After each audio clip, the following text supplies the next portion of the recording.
J Squad. We gotta find. Now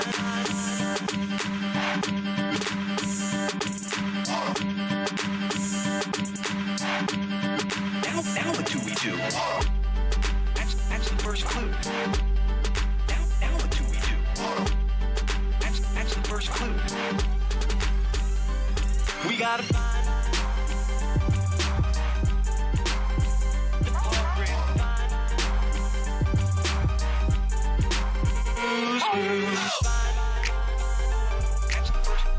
That's the first clue. We gotta find. That's the first clue. That's the first clue.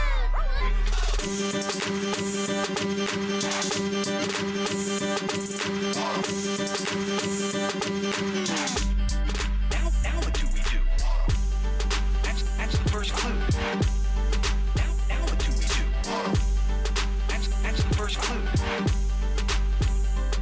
We gotta find.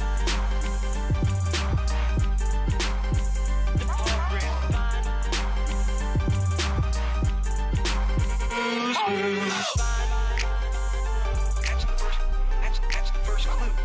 We gotta find. That's the first clue. That's the first clue.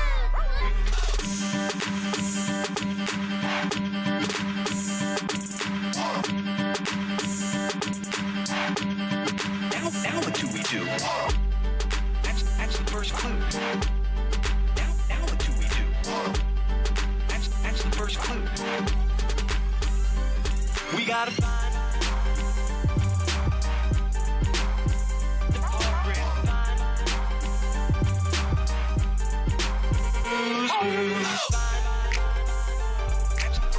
That's the first clue.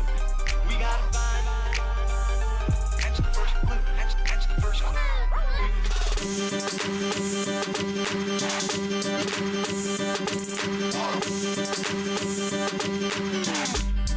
Now what do we do? That's the first clue. Now what do we do?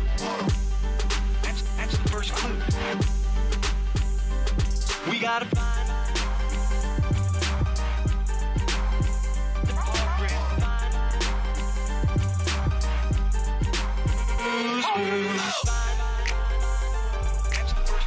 That's the first clue. We gotta find. That's the first clue. That's the first clue.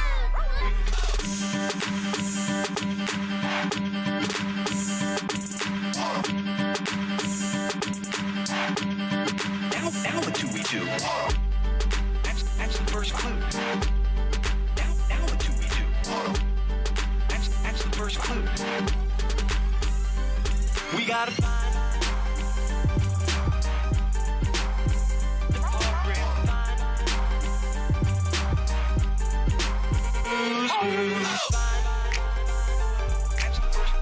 That's the first clue. We gotta find. That's the first clue. That's the first clue.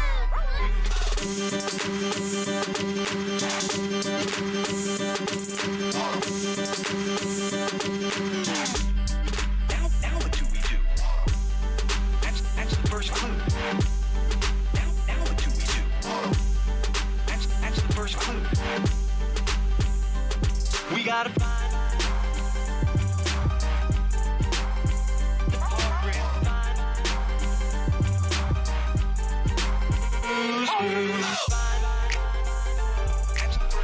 That's the first clue.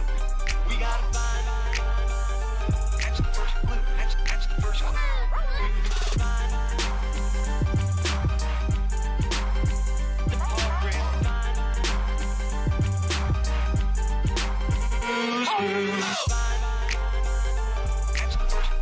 That's the first clue.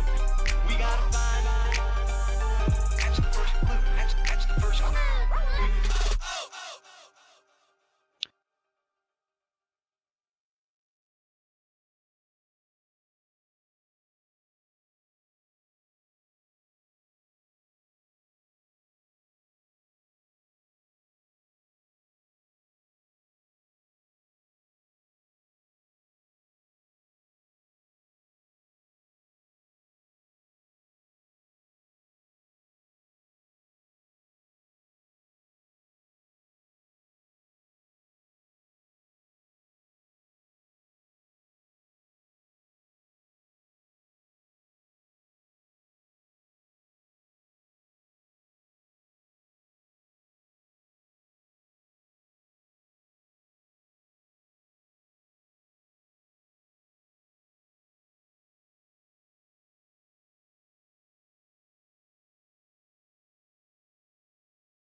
No, no, it shouldn't. I am already muted and not going through. That's usually the first thing I pick, too. Thank you, Vincent, for that. So, anyways, like I was saying, my favorite video game, my favorite game, uh, RimWorld has got a new DLC just came out today. Odyssey, build your own ship, travel around. I went ahead and set up a little scenario, their new scenario where you're in a ship. You are running from what's it called? The mechanoids, and you have to eventually get it taken care of. What is going on? This is why I have some form of pre-roll to test the sound. Well, I usually do test the sound, but I mute it when I've got my my music rolling, and I'm usually the first thing I do is unmute my mic. So this time though, I just didn't. I suppose I could leave it off unmuted while I don't usually say anything in the beginning, but you never know. I don't want to say something out of pocket or the wife come in and say something. So get her voice on camera. But anyway, let's pull this up first before we get into Cult and Nobody. You live, you learn, or you live, you learn, then you get loves. Yeah, that's true. Very true statement. It is Stegos Compact. I don't even think I have a faction name yet for it. So I figured I wanted to be a little bit weird. So I went Space Vampires.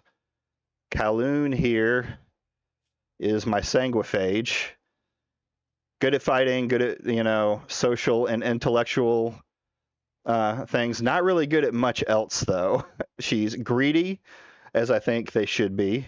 Lazy, which I just kind of had to take it. And too smart. As you see, here's our ship. You got the main core right there. This is our build area for the ships. Fuel. And this is our pilot console, how we fly. This is a little platform that we went onto, woke up the mechs. Then for our other colonists, we have Hogan, who is also female. For some reason, all of the characters that had the stats I was looking for were female. She's a pyromaniac, a paramedic.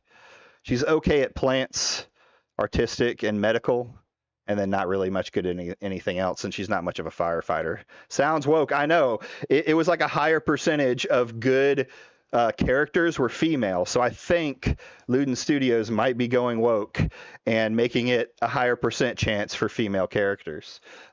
And then finally, we got Prissy. And Prissy's not really much good at anything either, but I only chose her because she has bloodlust. I figured that would be interesting. I might try and turn her into some kind of super soldier, get her because she's really passionate in shooting in melee. But that is what we're going to do. We're going to be running for the Mechanites first. I got to get all the materials off of here. But before we do that, I want to go ahead and talk about what happened before stream with Cult Classic Cage. Is that what her name is? I never know. Why is this? Why did I do that? Boom. There we go. There we go. Cult Classic Cage, or Mario Kart Online. Should give her props that she got the Mario Kart at Mario Kart on there. I'm surprised. She should try and reach out a CCP. That's a good way to put it. She should see if Nintendo will buy that off of her for I bet you they would probably pay. They might pay a pretty penny for that. Let's bring this open here. Boom. We'll get into Reed for a moment. We're also going to talk about Tectone. He's suing a commentary guy that I've seen in the space who's made a video, or he's not suing. I believe he's threatening to sue. I haven't seen the exact threat. We'll pull it up while we're on here, but I want to go over that too. But let's bring up this little incident here. So Old cult. I didn't realize you could do that. That's nice. Okay. Old cult classic brought up. This stream that McDizzle did, with a couple of watchers. I stopped in for this stream for a minute. I've done it a few times. I've gone into a stream, said hi, talked a little bit. I think like 3 or 4 times that I've gone in. We talk a little bit and we go through there. So she came in like out of nowhere, I guess, and was like, people in this community going to triple plastic without Smash JT or Grums to suck off the teat of. And I mean, this is suck the teat off of is kind of a weird statement, since she's literally coming in here out of pocket trying to defend Grums. Oh, you can't do well if you're not getting the views from the people that I protect all day.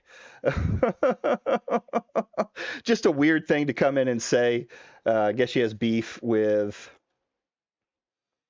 McDizzle on that. McDizzle, of course, saying sure plastic. What is triple plastic? My only guess for this, being an old man, is she's trying to say it's fake, right? It's plastic, it's fake. I don't know what she's saying. Like, I don't know how him doing his own stream is plastic and fake, or if she's trying to say when he calls out Smash, JT, and Grums is fake.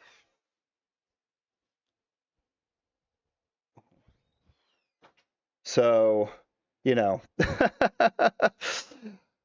think she should be a little bit more descriptive on what she's going there, because it doesn't make a lot of sense what she's trying to go for here. Smash can, or is she trying to say because McDizzle makes mostly videos on Grums, and well, I don't even think he mostly does. Let's go look. Let's look at ye old McDizzle. Let's see.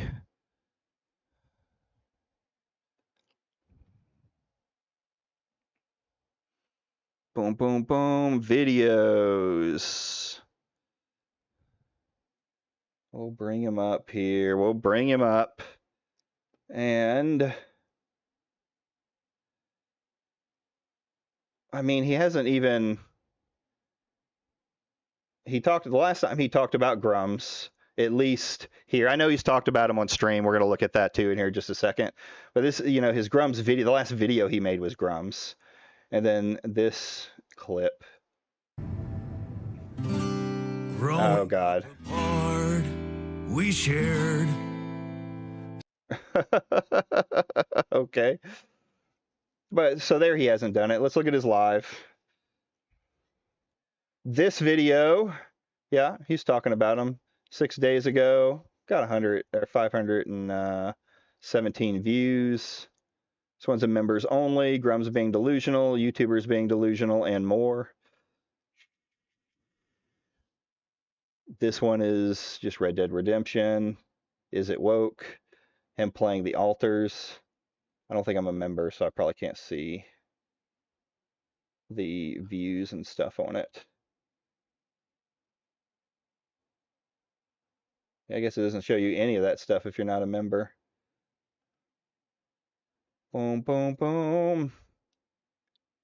But to me, it's like he does a variety of stuff. Fun stream. Let's talk about McDizzle. He talks about culture war stuff.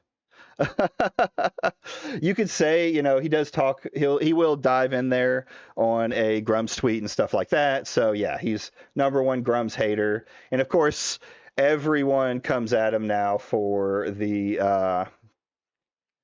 his little stunt against Smash JT. I've voiced my concerns on that. Like, yes, he shouldn't have. What is it called? He shouldn't have impersonated a gamer, or a gaming dev to get through, to try and get that taken care of. It's not illegal. All the people who are saying it's illegal are coping. At worst, it's maybe unethical from there. This reminds me, I plan on ruining the altars for many. Are you going to bring up the AI stuff? Because that I think was pretty minimal. I was actually kind of disappointed the way Bellier went after it. But yeah, I'll watch it if you got something crazy. So this is her just coming, trying to take a shot, right? She tries to take a shot in the dark. I tried to weigh in on this. Go back here. I tried to weigh in on this, but I couldn't because she has me blocked after our last conversation. Our last conversation. So what did you miss? Not much. Just talking about McDizzle's channel and that he does a variety of content. Yes, a lot of it is talking about the culture war stuff. No, I have a more evil plan, but you have to wait for it. That's fine. I'll wait. Bro got blocked by Nintendo. Who's that? Cult did? That's funny. Oh yeah, I did. I got. I see what you're saying. So yeah, this conversation that she blocked me on, I've been pretty vitriol with her, right? I've called her a slur. I've called her a bitch. I guess the last conversation. Let me pull it up, because to me this was like the least visceral of my online conversations with people. Boom, boom, boom. Where is she?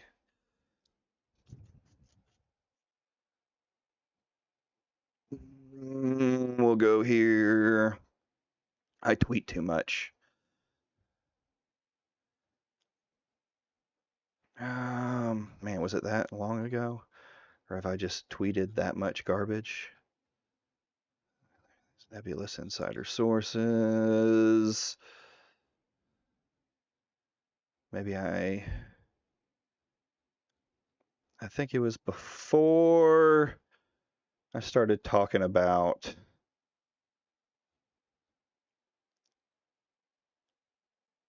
well, shit. Where is my video? Old man can't find his shit.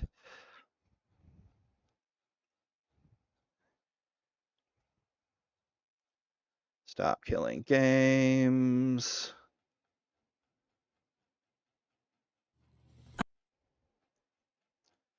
Whoa, whoa, whoa there. Don't be playing stuff just off the cuff from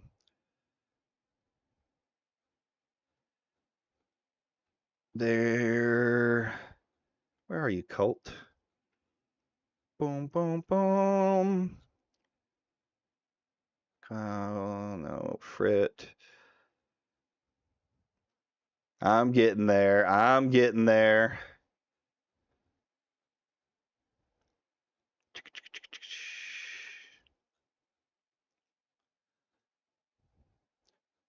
I can't find it. I knew it was somewhere. And they were basically one of her followers or, one of her dick riders with less views. Bro got blocked by Nintendo with less views.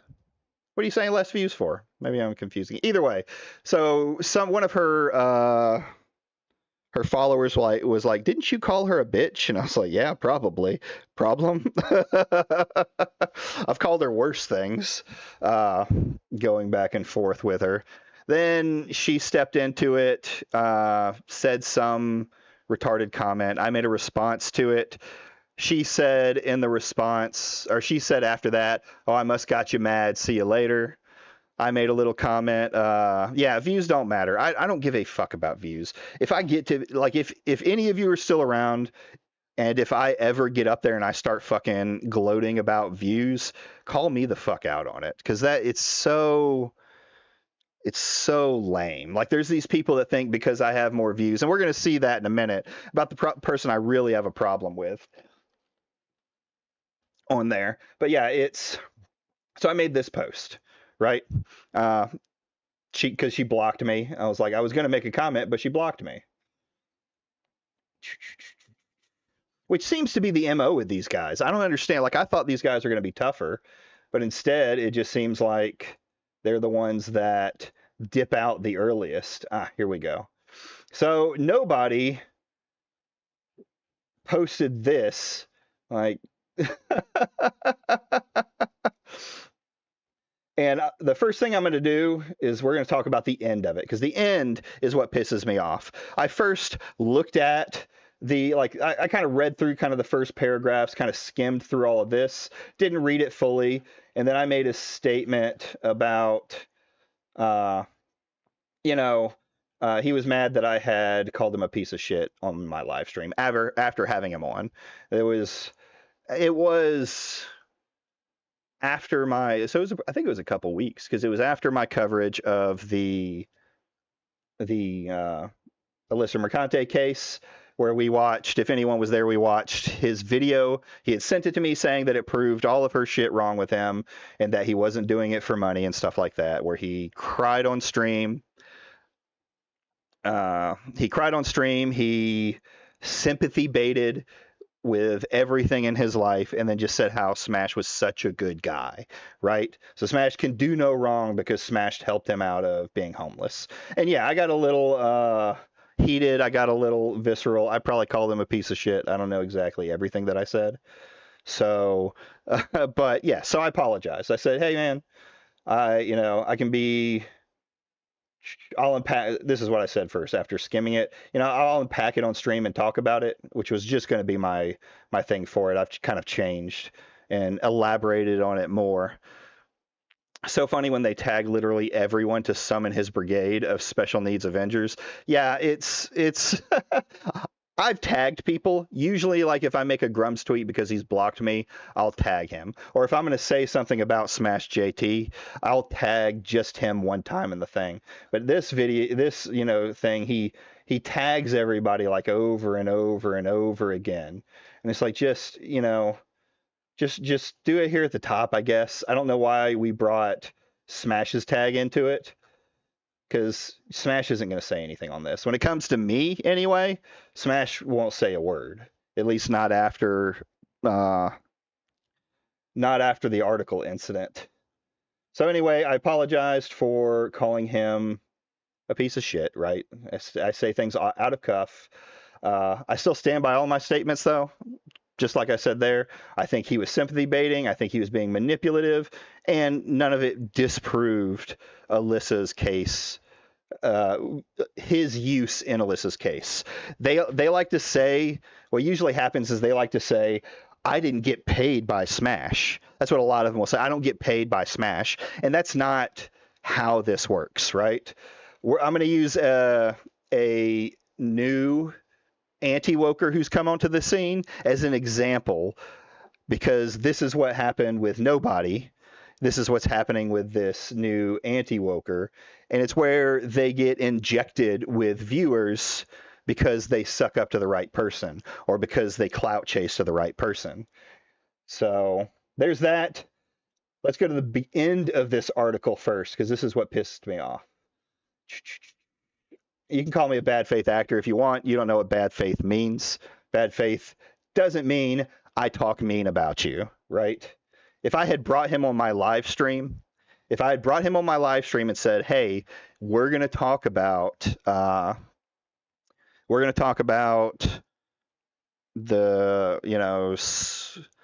Smash JT's video on Mario Kart or something like that," and then when he gets on stream, I throw all of the shit he said about Alyssa on screen and start wanting him to talk about that. That's a bad faith argument. That's me being in bad faith, telling him I was going to do one thing and I did another. My mean words are not bad faith. They're my criticism. They're my comments. If you don't like it or you think I'm wrong, show me. Tell me where I'm wrong. Do something. Come into me in private DMs. I prefer to do everything public. I don't DM people a lot. I'll talk with, like, I've talked with Nasmer, Simon. I usually bullshit with in Discord. Vincent, me and him have talked back and forth about videos and stuff like that. But I don't like this DM back and forth. If I'm going to say it, I'm going to say it in public, regardless. So anyway, and if you make a vid or live stream about this, then you've proved at Mario Kart's point. This statement is wretched and manipulative. I was going to come into this and just lightly talk about what he's been saying because I think some of this has nothing to do with anything and some of it is bullshit. But this fucking statement right here, trying to poison the well and make him look right, is absolute bullshit. It's proving to me that he is a manipulative little fuck who went in here, who sneaked his way, who weaseled his way into Smash JT's circle for clout, like a little fucking cock goblin. So before we get started, I'm going to say, we're doing it live, bud. I'm doing it on here. And if you think I'm a grifter, that's fine. That's fine that you think that I'm a grifter because, I'm just going to do what I have to do to make that money, to get this channel monetized. So if you want to see me get paid because nobody is a piece of shit who thinks I'm a clout goblin, just hit that like button, hit subscribe. You see anything funny, clip it, put it on social media. Let's get me so that I'm actually making money off of this grift that I don't believe in. So anyway, Keith Trap, a sophistical rhetorical device in which any denial by an accused person serves as evidence of guilt. Yeah, true. I've never heard it called that. Thank you, Nasmer. I'm not much of a debate guy, so I don't know how that happened. Wait, what happened with Nobody? So Nobody came in and made this statement. We're about to read it. So we saw this. McDizzle, Cage Classic, Cult, CCP herself, made this statement.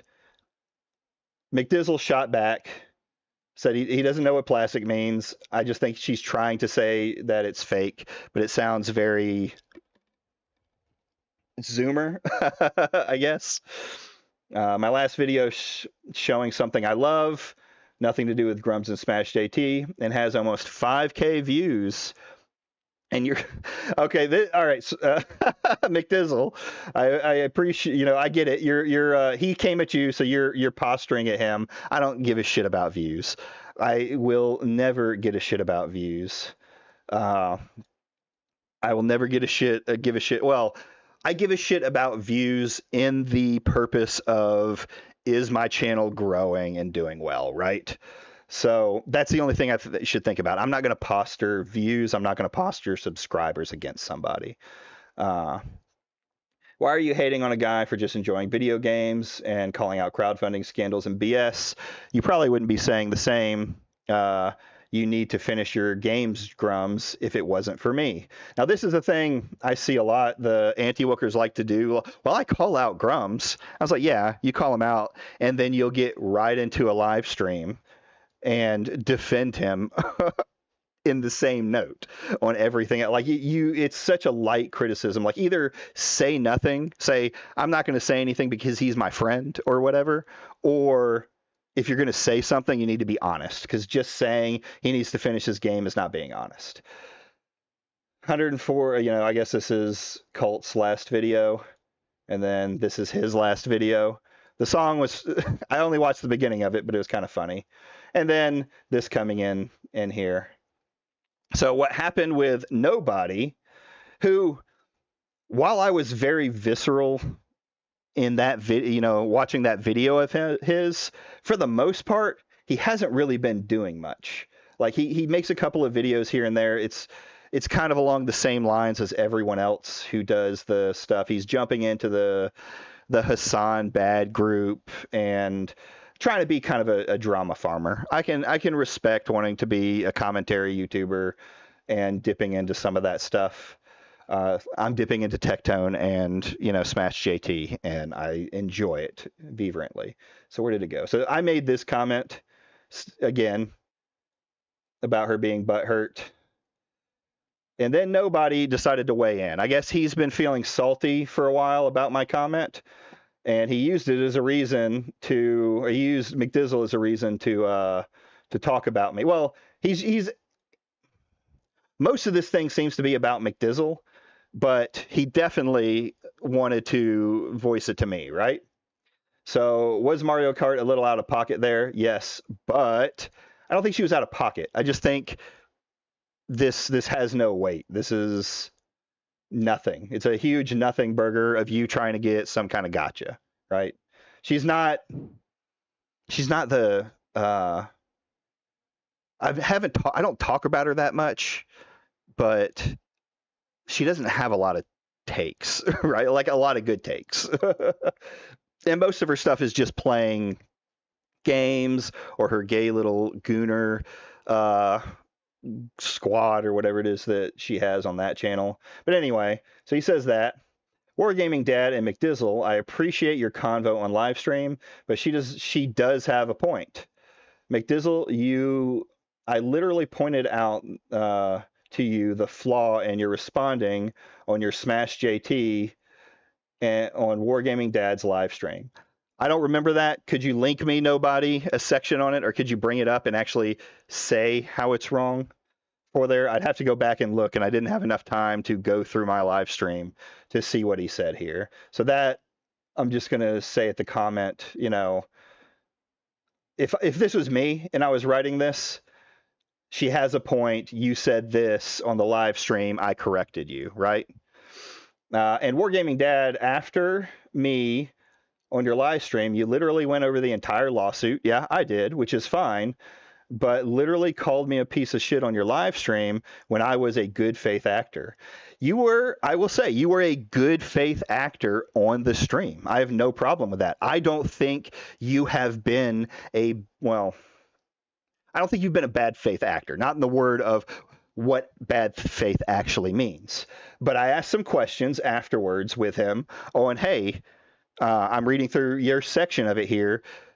What's the lies? Can you give me some information around the lies? And he pointed me towards his video. So I said, you know what, I'll give it a watch. And I actually started watching it off stream. I rage quit at the point that he started crying because it was already so manipulative in the beginning that I just had enough once he started raking in the tears on a edited live stream. Any of y'all who've been watching me know how I feel about crying on stream, or in YouTube video, I should say, how I feel about crying on stream and on YouTube videos. So I don't like it, we'll say. Mario Kart has a point. Sorry, McDizzle. I have, here we go, an average of 40 people watching my live streams, which I rarely do, when you have 2 on average. Bro, seriously? Yeah, that's what I'm saying. He's pulling the I'm bigger, bro, with more subscribers. And Wargaming Dad, you have an average of 5 concurrent viewers, which for a channel of your size is pretty good. Didn't know nobody was that type of guy. Yeah, I had kind of faith in him. Like I said, I haven't watched his videos lately, but I was seeing him kind of move more into the culture war stuff. And I was like, okay, if that's what he's going to try and go for, no problem with it. I'm not going to hold it against him for being friends with Smash JT, right? Or any of these anti-woke people. So, which is good for your size, but you are someone who is trying to be in the space who isn't. What space am I trying to be into? Yes, like Nazmir, you're right. He's a very manipulative guy. He's Tectone levels of manipulative when you see this stuff. He uses sympathy to bait into the ideas that he is. Now he's just trying to say, so he knows more about it. He's trying to say that I'm trying to be in a space. If anyone has talked to me, here's my sounds like he's gatekeeping. He can gatekeep. I don't give a shit. I'm on here. This is my hobby. I'm on here talking about the subjects that I want to talk about. And that's what I do. I don't give a shit about someone's space. I've met a lot of people on here, and I'm willing to talk to opposition. I've said that since the beginning. I've never denied, I've never told anyone they couldn't talk to me. And I should have brought that one dude, even though I think he's a troll. He's just trolling after he was dick riding pirate software the way he was. But I'm going to talk about the things I want to talk about, and I don't care about being in the community, right? I want to build my own community of people who want to go with me and then work with other communities. I don't want to be a orbiter. Like, to me, being an orbiter is the worst thing you can be for for anything. Like, I get being part of a community, but but a lot of these guys aren't part of a community. Well, their community is orbiting around smash, smash, smash, smash, not it. Post with so many words. Well, that's why I said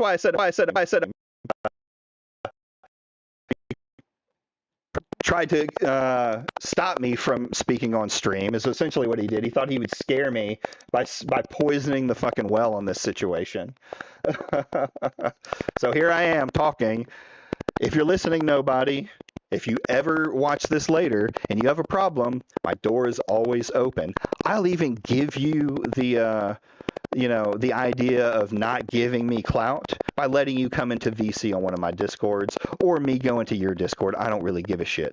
And we can hash this out. We can talk about your video. We can go through it step by step. No, don't do that. I think that as a dyslexic guy, I hate the grammar Nazis. But anyway, let's keep going. So he says, but you are someone who's trying to be in this space. I don't care if I'm in your space. I do not want to grow based off of other people. I want to grow and meet people and network that way. And if I never make it big, I don't give a shit. I enjoy what I'm doing. I enjoy being the commentary slop drama YouTuber that I think I found my niche for. Am I crackling again? Really? Jeez.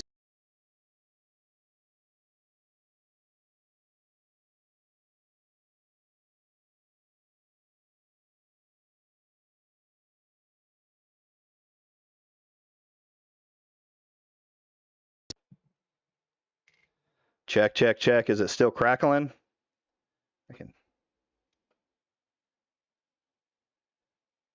Oh, I know what it is. All right. Is this better? Is that sounding better? Gotcha. Brilliant. Fixed. It's actually pretty cool in here today. It's 89 degrees in American units. So is it still helicoptering? Simon? Nah, you're good for now. I had the fan on is probably what it is. And if I aim it too close to the mic, of course, it's going to mess things up. But I try and stay a little bit cool. But you know what? I got to get that good sound in, so I'm going to I'm gonna just sweat here for y'all for the content. So anyway, he's trying to say that I don't want to be in the space and trying that I'm not in the space, so I'm not in the know. He's going to get into that a little bit more. It's so frustrating to be someone who okay. It's so frustrating to be someone in the know and can't tell you how you two how wrong you are. In roughly 4 months, I've gotten more trust in my reporting than you two by far. You see how he's pulling the I'm bigger, I know more. I've been doing this 4 months. Look how big I've gotten. He also has a video that states that he is how I got 2 channels monetized in 2 months. And I've been interested in watching it, but I really haven't. There's been other stuff more pressing. So I may have to watch that on another day and see how his grift works. See how he can teach me to be a better to be a better reporter than him, because he knows what Smash JT is saying in the background. It can't be that I'm coming to conclusions based off of what I've had, what information I have. He's riding high. How I got 2 channels monetized in 2 months. Step 1, gargle balls of bigger creators to get handouts. Yeah, he's playing the look what I've done in a short amount of time. And you know what? That's fine.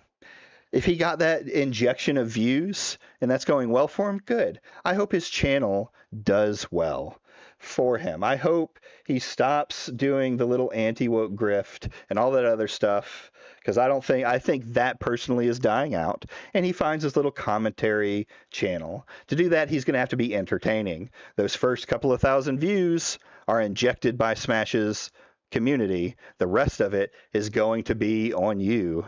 And while I haven't been creating content for long, I have watched content. And I've seen a lot of people get injected with views and die out quickly. It's not a substitute for being entertaining. McDizzle, during the live stream, you said that you got different sources on the whole professor situation. What was this professor situation? But then I pointed out why you should trust your sources, why we should trust your sources. Okay, I see what he's trying to say.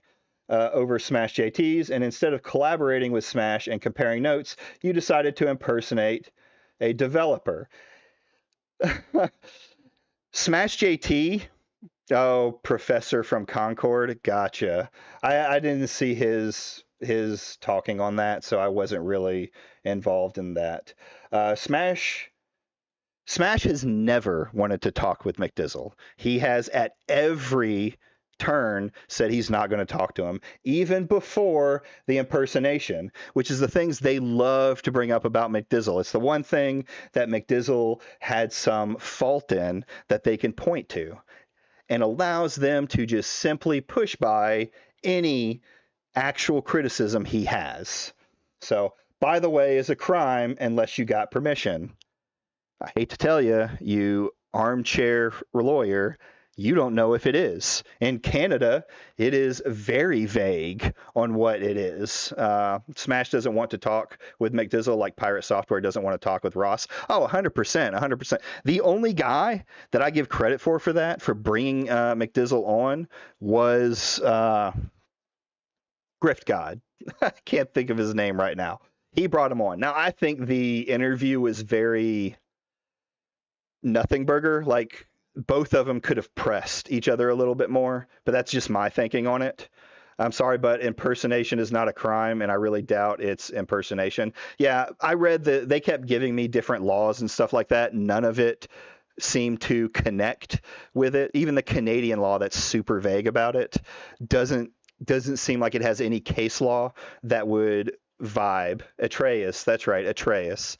Would vibe with, like, there's no case law that seems like it would follow with it.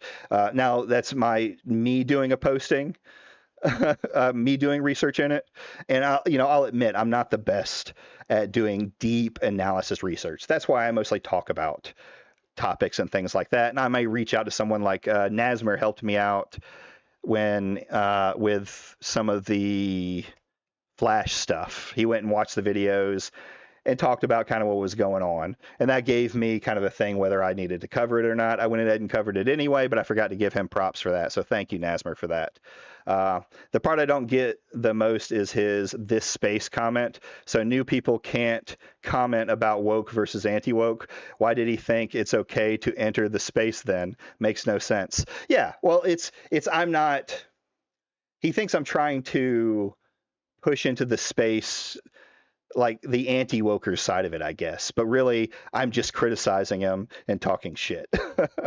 I'm my own space for the moment. Though I found a lot of people who, I agree with and I can talk to, and we can have stuff like that. So this is a useless and not true. This is the same comparison that they always use. And listen, if you want to, you can criticize McDizzle for it. I agree, you can criticize McDizzle for it. The guy's name would have never gotten out if Smash hadn't put it in the video either. Smash tends to have this thing where he doesn't dox, but he signal boosts public names.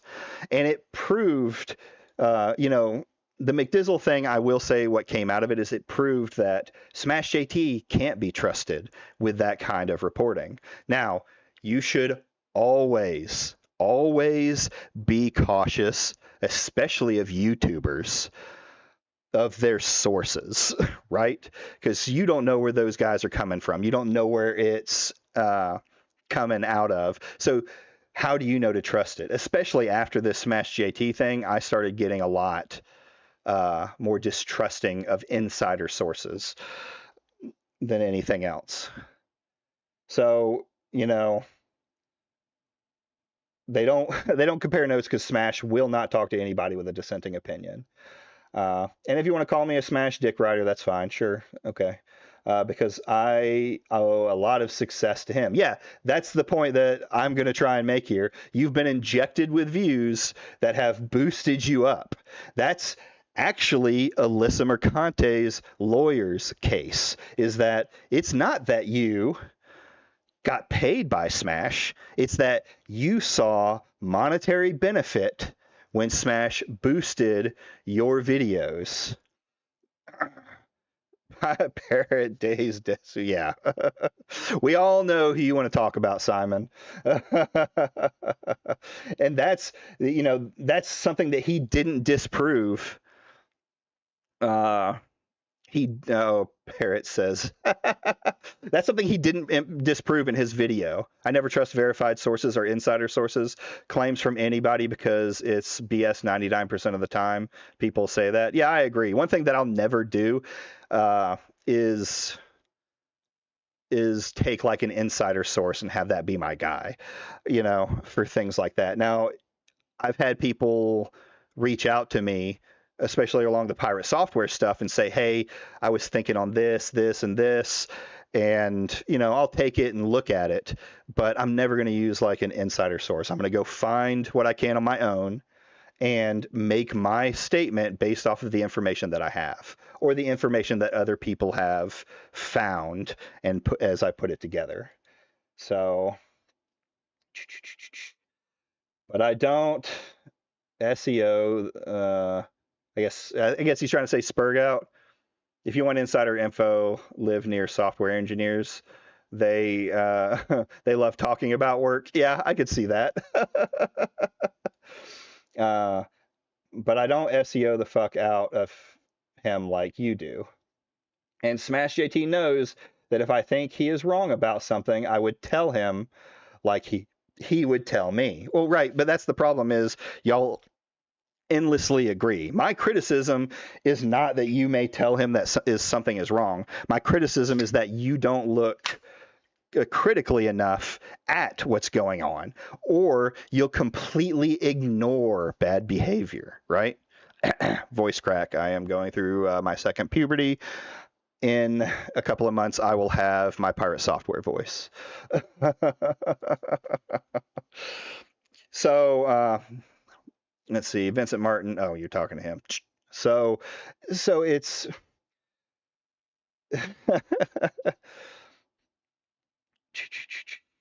and knows that I think he is wrong about something, I'll tell him. Yeah, but the problem is I don't think you would critically tell him. Every time they criticize each other, they soften the blows with the classic, I know you're not a perfect human being. Yeah, that's another thing that you see all the time is, you know, he's just human. He makes mistakes. How many times are you going to say that about like people like Grums, who continues to make the same mistakes, or even Smash, or any of these guys who will be constantly wrong about games? Yellow Flash is a good example, where he makes these super, well, he's not, because he never actually stands by the what he puts as his title.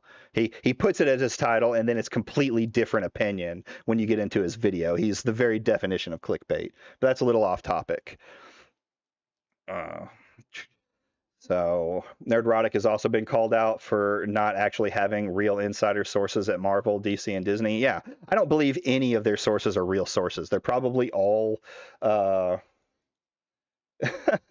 trolls that are feeding them information, or people who are on their side that are trying to feed them the information. The problem is like a lot of their takes, if you look back on it, are not, they're already out there. This isn't stuff that they're the ones breaking the story. This is stuff people have already predicted, right? Like Ubisoft not being able, you know, losing money in fourth quarter of last year. Yeah, everybody knew that, bud. Yeah, they're Smash JT insiders. I never told Smash to fuck off, but he knows I would. I'm yet to see it, bud. If you're going to live by this statement, if you are going to live by that statement and you're going to tell him to fuck off on something, if you believe that doxing is bad and spreading someone's dox is bad, you say what McDizzle did in using that guy's name is bad because it's that guy's name and he's not involved in it, right? I want to see you call out Smash for still spreading Alyssa Mercante's docs. Someone that you hate, that Smash hates, but that Smash is actually doing something wrong with. No one yet has brought me an argument that says that I'm wrong about that. And he would do the same to me, but we're nice people. God, the we're nice people argument. We're nice people. Smash is just a heckin' wholesome guy. You know, it doesn't matter that he's made 50 videos on one person or that he spreads around personal information of people on the regular. It doesn't matter because he's such a heckin' wholesome guy. Don't you know he helped me get out of homelessness, guys? He's he's such a good guy. It's the, you know, I give to charity, so I'm a good person thing. It doesn't matter what else I've done because I give to charity, guys. Cancer kids are being saved by me. So, my dad works at Nintendo. Oh yeah, I've got an insider now, guys. My insider source is a random Reddit thread from someone claiming to have worked at X and Y big company. And you see these all the time. And one thing you have to realize with insiders is you have to be very careful. Not only that it's not the person you think it is, but what if it's just a disgruntled employee? Disgruntled employees are going to say out of pocket shit when it comes to it, right? Suddenly the company that they were so in love with is woke bullshit because they got fired for some transgression that they did. That's not always the case. True. There are, I believe, some game developers that probably aren't into, like, not everybody agreed with the direction that Veilguard was in, I think, in BioWare. But there we go. So, and we approach the conversations in good faith. Again, you're using that word wrong. If and McDizzle, why do you? And here's something to notice. He makes a comment about my video, calling him a piece of shit. He makes a comment about the size of my concurrent viewers, and then he never corrects me on anything that I might have said wrong. If I'm wrong, if anything I've said is wrong, not nice, I don't give a fuck about being nice when I'm criticizing someone. Where am I wrong? What did I do wrong? And McDizzle, why would any developer want to touch you after you impersonated someone in bad faith? Oh, I mean, I guess you could say it was in bad faith. No, it's still not using the word correctly. He impersonated somebody. Is McDizzle like trying to get connections into the gaming industry? He doesn't. He does some gaming, coverage, but I don't know that he's trying to be the next big gaming news guy. I think he just makes the content he wants to make. And he had a problem with Grums, and that's kind of where he got his first injection of talking about people because he made a lot of sense. I hate to say it.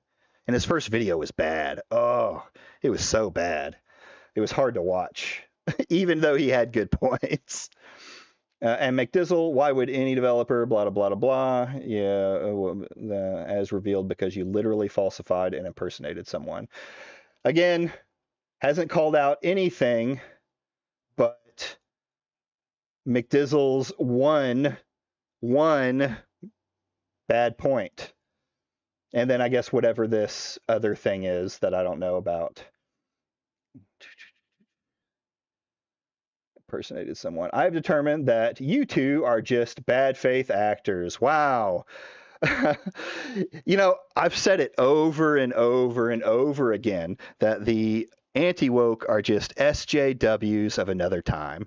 This isn't a statement you would hear out of an SJW right after the 2016 elections. I don't need to talk to you. You're a bad faith actor. You're racist. You're a homophobe. You're not nice. The same why would any developer want to talk to you shit also applies to Smash. Yeah, that's the thing. Like, how would you trust any insider after seeing what McDizzle did? Because you know it's around the gaming community. Ubisoft stepped in on it. Ubisoft, whatever they call themselves, stepped in on it and sent out cease and desists. That's going to spread around the developer community. You're right. That made it somewhere. So anyways, I've determined that you two are bad faith actors. Just wish you were in the know like I am. I have the connections, guys. I know. I'm the big YouTuber. I got big so fast because I'm big brained and I'm in the know and I know all of your arguments are wrong. Then prove me wrong. Then come on here and prove me wrong. Or come into my Discord if you think I'm some kind of clout goblin. Prove me wrong, you wretched little fucking weasel. And then we've already read the last statement. So, my main thing about, because most of this is a nothing burger talking about what McDizzle's already done wrong and things like that, right? Which you can criticize him for, sure. I don't give a shit about that. Now, his main thing, his main point that he seems to make is he's in the know and he's better than us and he grew his channels up. So let's take a look at an example that I could bring up quickly. He was in your Discord though. What the fuck? Yeah, I'm never going to kick anybody out and outside of, terms of service stuff. Or if you're not 18, I'm sorry, if you're in my server and you're not 18, you're fucking gone. But I'm the cool kids club and you aren't. Very much so. He's in there. He can always stop in and say anything that he wants to say. And it's not giving clout to me because it's not going on, anywhere else. I'm not going to. The only reason that I would leak DMs or pull DMs from my Discord is if you're flat out lying and I just need to prove you wrong. That's the only reasons I would see to do it.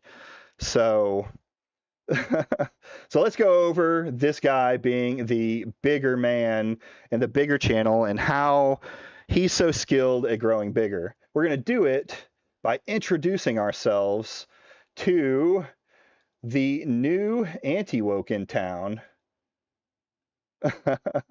Clinic. Clinic is the new Antiwoker that has come up. The only reason I bring up this one where Smash is talking about him is I wanted to point out where he was in the beginning. As a wise man once said, it's a club and you ain't in it. I know. I'm so heartbroken that I'll never be in the Smash JT club. I'll never be one of the guys. So, but I bring this up because Smash JT, no thanks. Smash JT, watched his video live. Clinic completely exposed Alyssa Mercante. The beginning is, 637 subscribers, right? That's pretty good. I don't know how long he's been doing content. I haven't looked that deep into it. He's obviously bigger than me, but that's, respectable going up in his thing. So I wanted to see what we're going to play the beginning on what Smash says here, and then we're going to go look at his channel and this video and see what he's really bringing to the table. I'm going to assume a lot of you guys. Hold on. I want to change my, where are you? There we go. Oh, that's not it. That's not it. There we go. We're going to change the live stream name.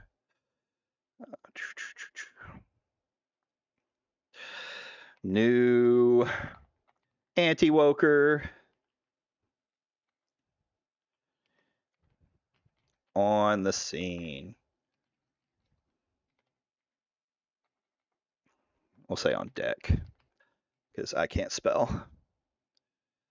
There we go. Save. I think he was a mod for Smash. Nobody 100% was a mod for Smash. He also made t-shirts for him. So some of, at least I know one of Smash's t-shirts was made by him. So he made money off of Smash merch as well as being a mod for Smash. And then Smash did the he was a groupie. Yeah. Oh, yeah. He was a groupie from the beginning. He even states in the video that I watched that he got into Smash JT right around when he was working with Carl Jobst and all of them, and that he used to listen to Smash on the way home from his job working with mentally disabled old people, and he would go to his bunkhouse at the homeless shelter and just listen, and Smash made his day worth it. That's how he, started working for Smash. And then he made a video that Smash signal boosted up. I'm pretty sure it was about Alyssa Mercante, if I remember right. And then that's how he grew the way he grew. This is a very similar situation happening in real time. So let's listen. I've not heard about this channel. It came up in my recommendations like a month ago when he was talking about the game crash. And I was like, oh, that was a pretty good video, Is Smash slurring in this? I just noticed that. Is Smash a little drunk while he's talking about this? I liked it. And I was like, oh, it's a new guy. I don't know this person. I'll subscribe to him. I clicked subscribe. And I was like, they had, at the time, it was something like 200 or 220 subscribers. I was like, what? So 220 subscribers before he made the Alyssa Mercante video, I guess. 376 views. We'll see how many views it has now. How does this person have like barely any subscribers? Fast forward like a month later, a month and a half later from that video that I watched previously. Nobody shared this with me today. And he's talking about Alyssa Mercante. And he put out a banger video again. And I shared this in the chat if you guys want to check him out and potentially give him a sub. Right now he has 637 subscribers. And I genuinely feel like this guy, his name is Clinic, YouTube channel Clinic. I genuinely feel like this guy's going to be massive on. So there it is, the signal boost. Right now we show him at, what was it? 637 subscribers. So, boom. Here's his video, 17 minutes long. We will expand theater mode. I like the new YouTube buttons. I don't know why. I just like it because it's new. Now he has 1,300 subscribers. So that's a pretty massive boost. So that was 8 days ago that he made this video. It's now up to 1.7K. So massive boost from Smash JT, just calling out to go subscribe to him. I don't have a problem with this, right? If a content creator shouts out a video that's bigger than you, there's nothing wrong with that, right? He's giving you props. So I have no problem with that. But it shows how this works, right? How the anti-wokers rise up from the bigger guys. Because this guy's now an orbiter. That's what he's probably going to end up being. He's probably in the group chats now. So that that's what's going. I fell off there. So he's a bottom feeder. Yeah. Well, we'll see. I'm gonna give Clinic the reasonable doubt now, just because I don't know what he said about Alyssa Mercante. Maybe he has some new take that's going to change my mind. Let's listen to his video while I actually get started on my space vampire cult. And you can suck me from the back. Anyone else feel? Good start. The same clip that everybody uses. you got to stick with the classics. A little sick? Yep, we're doing this. We are addressing gaming's biggest villain, the devil of the gaming industry, the troll under the bridge, Alyssa McConaughey. Alyssa McConaughey has launched a crusade against gamers. Let's talk about it. So... Okay, already, where is she... Where is she crusading against gamers exactly? Already, that's not a point that I think I've heard a lot of them say. Yeah, they say she's going after. Well, I guess no. Yeah, they kind of have, because they say she's going after gamers. She hates gamers. She says, companies should hate gamers. Blah blah blah blah blah blah blah blah blah. But so far, I guess nothing really new, just I guess a different way to say it. What is this crusade? Has she put on a suit of armor, rallied her troops, and attempted to cleanse the land of people with different beliefs? Holy shit. In a metaphorical sense, that is exactly what she's doing. And it all started... Okay, let's talk about that statement real quick. Let's go back. Boop. Let's go back here. To cleanse the land of crusade. Has she put on gamers? Let's talk about it. So, what is this crusade? Has she put on a suit of armor, rallied her troops, and attempted to cleanse the land of people with different beliefs? So we're comparing her to the Crusades, going after a different religion. Metaphorically, ethically cleansing is crazy. Yeah, that's what we're at. So let's see what he says about this, and then we'll talk about, this kind of idea. Holy shit. In a metaphorical sense, that is exactly what she's doing. And it all started with this video. This one. Right there, you see that? You see that piece of crap? The most dangerous weapon in a woman's arsenal. Claiming harassment and demanding sympathy. With... Hold on. Is this guy trying to say this all started with her video showing all of the harassment that she gets? This video, she showcased all the harassment she was receiving because she made an article defending Sweet Baby Inc. How awful! I can't believe this! She did nothing wrong and received all this harassment. Unbelievable! Just another woman becoming a victim of the gaming community. So sad, so tragic. So this guy's already an idiot. He doesn't even know the fucking lore of all of this. He's starting with Alyssa McConaughey's video, but he's not even actually representing it. Her video is showing all of the harassment over the last year and a half, almost 2 years. It's not one Kotaku article.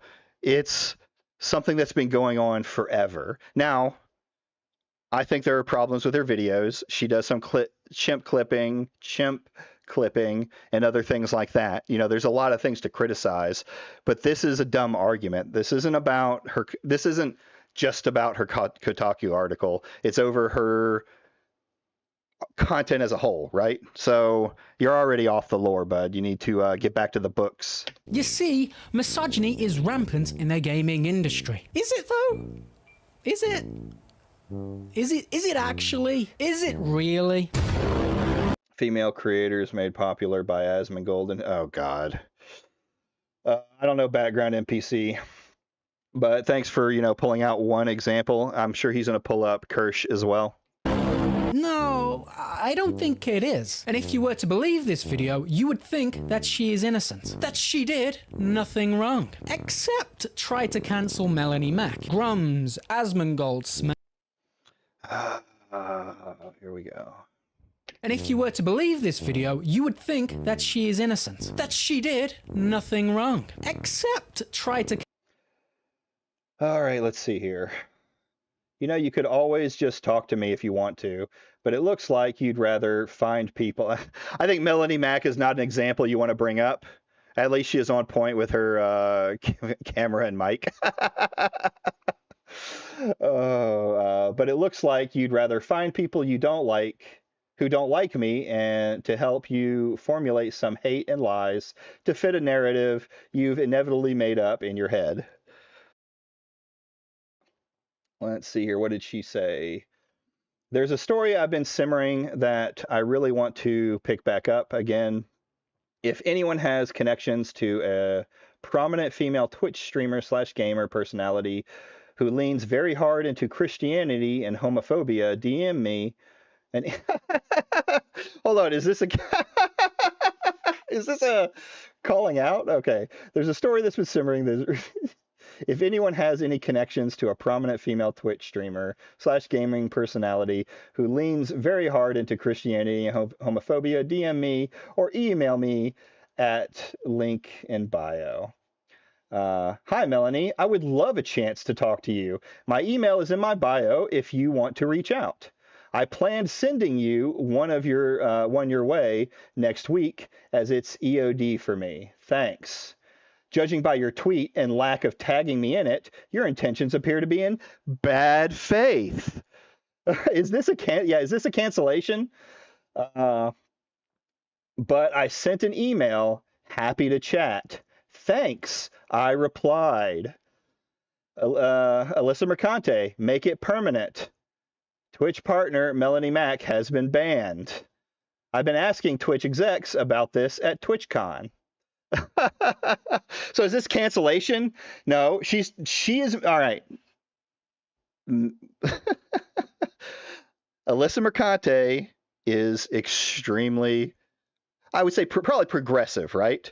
Her thing is going to be, yeah, she doesn't care if people get deplatformed for something like this. I don't know which case this is of Melanie Mac saying a slur, and this is also the perfect example of, I mean, Melanie Mac is Melanie Mac. So I think I misspoke a little bit. Let me start over. My words are getting tied together. Yes, she says make it permanent. This is not her canceling. This is her saying it in a tweet, right? I don't agree with it. Oh boy, Melanie, to I know a twink boy VTuber for you. Also, why is it that when they get critical and booted from sponsorships, it's I'm being canceled? Because they know that people will see the word cancellation and they'll flock to them. The culture war, brain dead seals will flock to them and start clapping. And it doesn't matter what bad behavior they have. It doesn't matter if they, actually do any canceling, like, in the cases of Kirsch, they know it will increase their views because cancellation used to be a thing. But cancellation is not you losing a sponsor, as Simon has stated. It's losing your entire livelihood. No one was able, even with Anna talking all her shit, I don't remember her directly saying to deplatform Kirsch. And I don't see any community that came out to deplatform her. A lot of times now, people are just talking shit.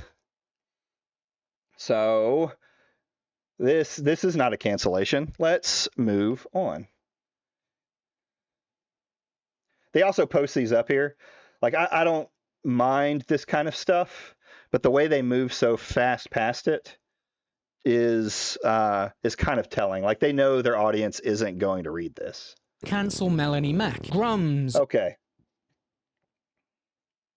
This is a Grums tweet. It is my pleasure to finally announce my wedding to Kotaku senior editor, Alyssa Mercante. Everyone is invited. Okay. Turns out Alyssa Mercante is sharing some of those photos. At least one people have shown me on her feed. Ironic, she is the one suing for harassment. Leave my family alone, Alyssa. I just verified it and archived it as well as your attempted dox. I have yet to see Smash. I've yet to see Smash derangement syndrome, and I'm on the wrong derangement syndrome.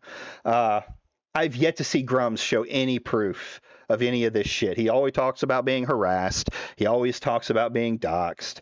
Does he get hate? Is there probably some stuff in there? But to me, probably, right? There's always some of it when you're a big creator. But is it the bad as they say it is? No, it's pirate software shit. And even this, where is she trying to cancel him? This is him claiming something without any proof. Where's the proof? Just saying shit doesn't mean anything. Alyssa Mercante retweets Denims, who made the joke about putting a bounty on my head, and Asmongold about the... It was funny. I'm sorry. It was lowbrow, but it was funny. One look at the comments and you would see how her and her fans would have reacted. These aren't just jokes from these people. They're disgusting. Rev and his dumbass wife are now playing the same card with their recent... It's the new grift. It's easy to do. Tectones jumped in on it. All of these guys are jumping in on the sympathy baiting. I'm being canceled. Blah, blah, blah, blah, blah. I'm such a good person. Love me. You know, love me for who I am. So that one's bullshit. Did this motherfucker just bring up Park Place? Park Place and Kotaku are the same thing. One is just right-leaning, the other is just left-leaning. Yeah, these are terrible examples, and they're not even showing any proof that she has been trying to cancel people. So far, the only thing that I've really seen is her saying to keep Melanie Mack deplatformed. It's kind of tectonic. Dad joke. Got me distracted there. Kotaku Alyssa Mercante gloats after being accused of intentionally misrepresenting farm folks' CEO comments about gamers. Okay, what about this? This means nothing. This is just a fucking article that if you want to tell me in this video that she's harassing people, show me. This is not showing it. Videos basically try to cancel anyone who doesn't agree with her ideology. Now, I don't Okay, hey, that's a good point. She tries to cancel people, so let's pull up some proof of that. Hold on, bear with me. Hey guys, please hit like on the video. Oh no, I don't. The channel and the algorithm. If you want What to the support heck? content like this, you can do so at Don't harass me. patreon.com/Shamu411. If you have Cash App, you can Shamu. $Shamu411. Also, channel memberships and super chats are enabled. Thank you, Shamu. I might not get to watching you today. We'll see, because your videos are an hour long. All right, let's pull this up. I'm going to pull up the example he's talking about. Hold on. Whoop. Let's make this bigger since I'm breaking this down. Boop. Oh, canceling someone. Alyssa Mercante canceling someone. Canceling Smash JT. We'll go with that. Smash JT. Alyssa cancels Smash JT. Boom, boom, boom. So let's see. Let's bring up an example of Alyssa wanting to cancel. So I want to oh, my bad. This is Smash JT wanting to shut down and end Kotaku. Create a better world for video games inspired by Grum's and Stellar Blade's petition. I've created a petition to demand the shutdown of Kotaku and the betterment of video games journalism. So sorry, I was having a little trouble. I guess his is different. What kind of psychopath would? Not this psychopath. She showed off a lot of comments that were... yeah, and some comments that were horrible, but the way this video is edited and made to look makes it look like she's the innocent victim, which couldn't be further. Hold on, did you just show every Smash video? So, this is what I'm talking about. Like, okay, what the hell did I just do? Edited and made. Okay, there we go. All right. I mean, look at this. Okay. Look at all the shit she's done. Look at all the videos that Smash JT has made about the shit she's done. This guy doesn't even know the lore. What's going on here, bud? Psychopath would. Not this psychopath. She showed off a lot of comments that were... and some comments that were horrible. But the way this video is edited and made to look makes it look like she's the innocent victim, which couldn't be further from the truth. Well, I mean, she is trying to present herself as the victim. Yeah, I'll agree with that by showing all of the stuff that's going on. I'm hoping he's going to show where she's not. Truth. What she did was essentially kick the bee's nest and played the victim when the bees defended themselves. Oh, I really gotta stop doing that. And I'm not defending the comments and emails that she was showing in that video. I'm not. They were pretty bad. And she was doxxed as well, I believe, which I don't agree. Whoever is going after Alyssa Mercante's family is fucked up for doing it. Why would you involve someone's family that had nothing to do with her actions? Seriously, what's next? Messaging someone's wife and trying to... You see how that works? The gaslighting's going super hard. I agree. Okay, if you're going to make this statement, don't make this statement. You can call her out for this all you want. I've said my piece about how it's unhinged. I think y'all overplay it, but this makes this statement right here makes this mean absolutely nothing. Doxing people is wrong no matter what side you're on. True. And spreading people's dox is bad too. If you believe in that. The B comment is funny when all of these motherfuckers are drones. That's good. I like that. That's true. It's not okay. Someone alerted me to a burner account that was making death threats against various people. And someone made me aware, okay, including Alyssa. None of this is okay. I reported and blocked. I've gotten plenty of these myself. I don't wish them on anyone. These are just them making statements so they can later say that I've said it was bad, even when actions that are done by other people in their community match it, right? They don't go to Smash JT when he has an article currently still. Oh, let me check. Maybe he took it down. I don't want to speak. I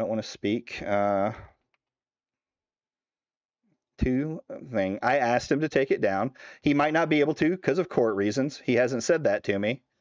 So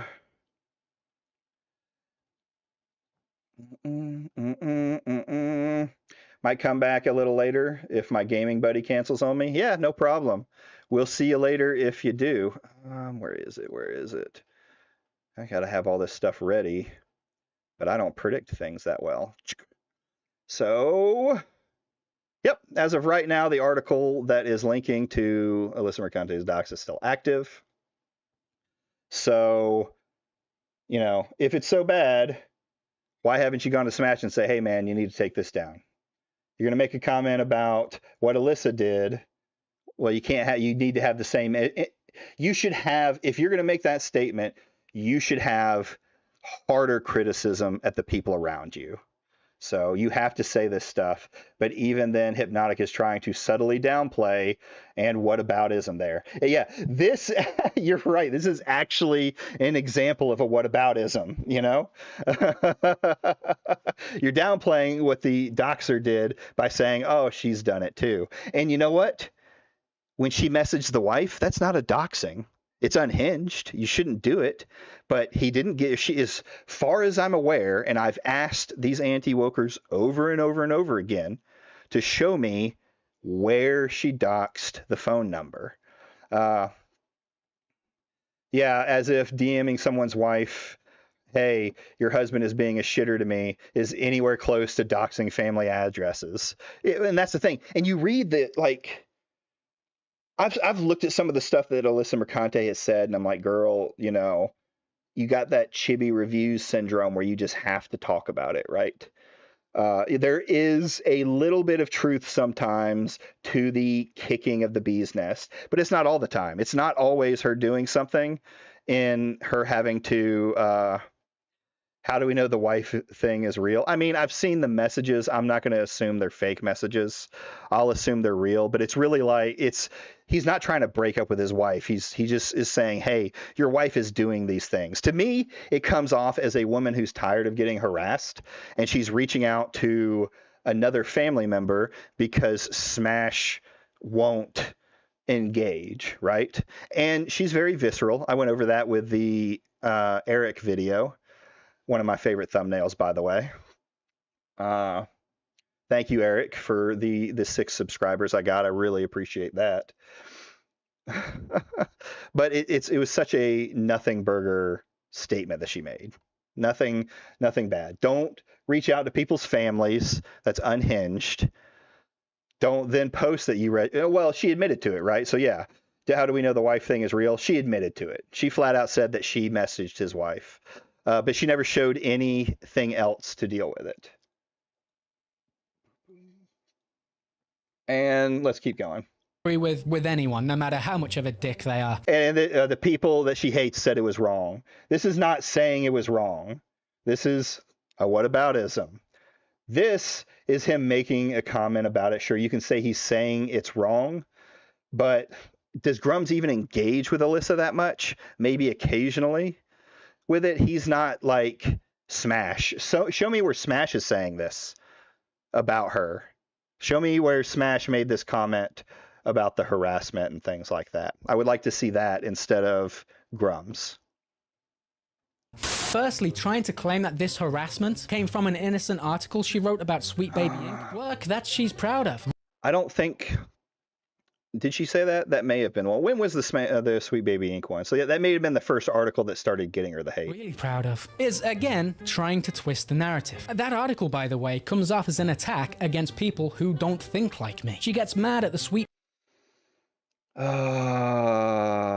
I've read the article. It's not. She doesn't point out the problems with that Sweet Baby Inc. did on there. She didn't call out the wrongdoings of Sweet Baby Inc. So let's see what he's using as an example of her attacking gamers. Last month, one of the company consultants discovered a Steam group to detecting games that Sweet Baby Inc. has worked on. The purpose? To encourage people to avoid those games because the group had deemed SBI was pushing a woke agenda by working towards greater diversity, equality, and inclusion. The Steam group now has more than 100,000 followers and its own Discord that boasts nearly 2,000 members. But this ire against Sweet Baby Inc. and DEI initiatives in general isn't new. On October 2023, Kiwi Farms posts shared similar sentiments, stating that the company's involvement in Remedy, award-winning. He has one line left to actually say what he just said. 2023 action game Alan Wake 2 was possibly one of the biggest scandals in gaming history. Okay, what did he say again? Article, by the way, comes off as an attack against people. An attack on games.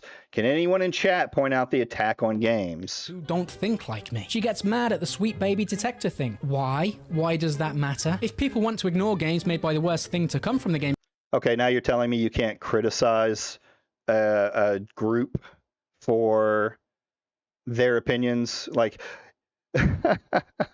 You can criticize them if you think they're wrong. And I do think a lot of these people are wrong about consulting companies and have overblown the way the consulting companies are, right? And I'm not a fan of the diversity consulting companies.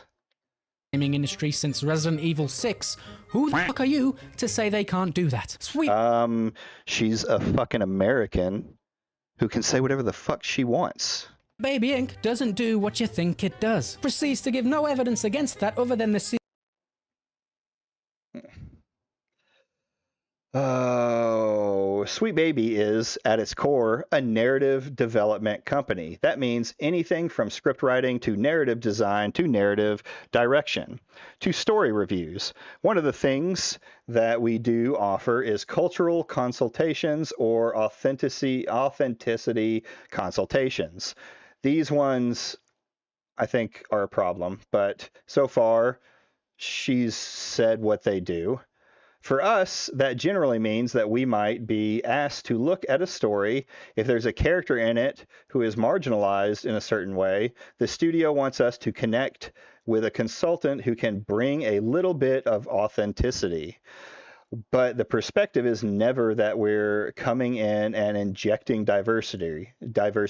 For the most part, it's the reverse. It's that a company has created a character that we want to make that character more representative and more interesting. That could be the case. I don't know how truthful this is. I don't think, like, there's things where they go in there and they say that they black a character out, right? It's it's blacked so that they can have diversity points. And I don't know that some small consulting company is going to have that much pull anymore, right?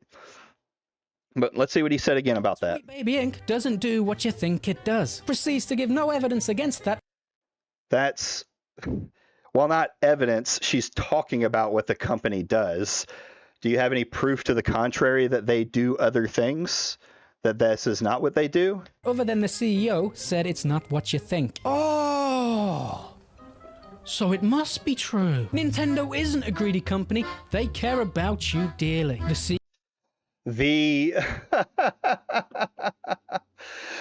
For my thing to be right, everyone else has to be lying. CEO told me himself. What? What do you mean you don't believe me?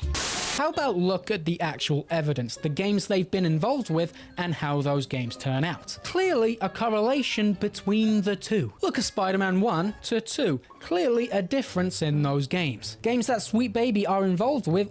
You can say subcontractors have no impact on companies they worked for. Yeah, I agree. I think when you're talking about the woke in games, the consultation company isn't what comes in there and decides that it's going to be this. Like, this isn't evidence. This is your opinion that because they were involved. And hold on.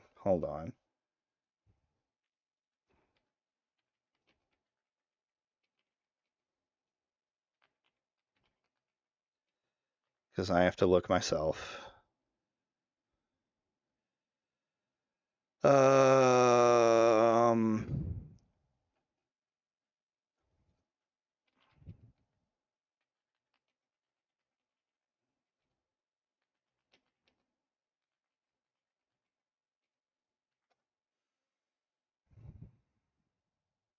they were involved in some scripting for Marvel Studios. So you could say that they were involved on probably on the gay quest line and things like that.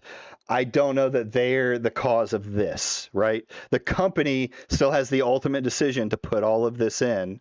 They don't have to listen to what Sweet Baby Inc. says, right? His evidence is no more evidence than her saying the CEO said this. Always have some form of political agenda. They're always woke. I know, that word makes people so mad. But here's some advice. I want you to sit down. Are you sitting? Cry about it. The article is just somebody... Despite the intensity of the backlash over the past few weeks, it's business as usual for Sweet Baby Inc. The company they work with haven't been scared off. They're actually offered advice and best practices for how to move forward. Practices they have developed after facing harassment on their own. Bellier tells me, so Bellier was talking about it, with the kind of support in their corner and shared love for writing good stories, the team at Sweet Baby Inc. is determined to forge on and keep working on a litany of games, both announced and under wraps. Okay, so they're going to keep doing what they're doing. Words about the company that burns everything it touches. Did they? Everything? Because while it didn't do well, the South of Midnight game was good. The story was good. About it. The article is just somebody clearly backing up her friends. Because if it's harassment she has a problem with, it should be harassment. The conversation around Sweet Baby Inc. has ignited a fundamental, misinformed, Gamergate-esque firestorm. Its employees have faced rampant harassment as a direct result. Industry figures have had to deny allegations that SBI comes in and completely changes their game. I spoke with several employees at Sweet Baby Inc. to learn that the company actually does and how the company actually does and how the misunderstanding and the roles of the industry highlights are far broader. So let's see what he says about this. Clearly backing up her friends. Because if it's harassment she has a problem with, it should be harassment for both sides. Has she ever said that? She might have. Like, I don't want to say that she hasn't. It's the middle management trying to suck each other off for LinkedIn points. Yeah, I could agree with that. Like, has she said that Smash JT deserved harassment? Maybe I'll have to ask her about that. I don't know if she'll be truthful, Maybe but I can call out ask her. Sweet Baby employee for asking people to. Anyway, report the fuck out of this group. Yes, this is real criticism right here. This is actual criticism of Sweet Baby Inc. And this is what was missing out of her article. Is she wants to talk about, Sweet Baby Inc. and how it's not what you think it is, but clearly they tried to get the group closed down. This is not a good thing, whether you agree with Cabrutus or not. So I was on Cabrutus's side when this happened. Boom. To report the creator of Sweet Baby detected, so he loses his account. For the sake of fairness, which that account would be worth thousands. But what did Alyssa Mercante say about that? Did she have any statements? Because I haven't seen anyone bring up these statements where she was on their side calling for that harassment. She failed to mention it. You can criticize her for that, but was she openly was she openly involved in it? Thousands.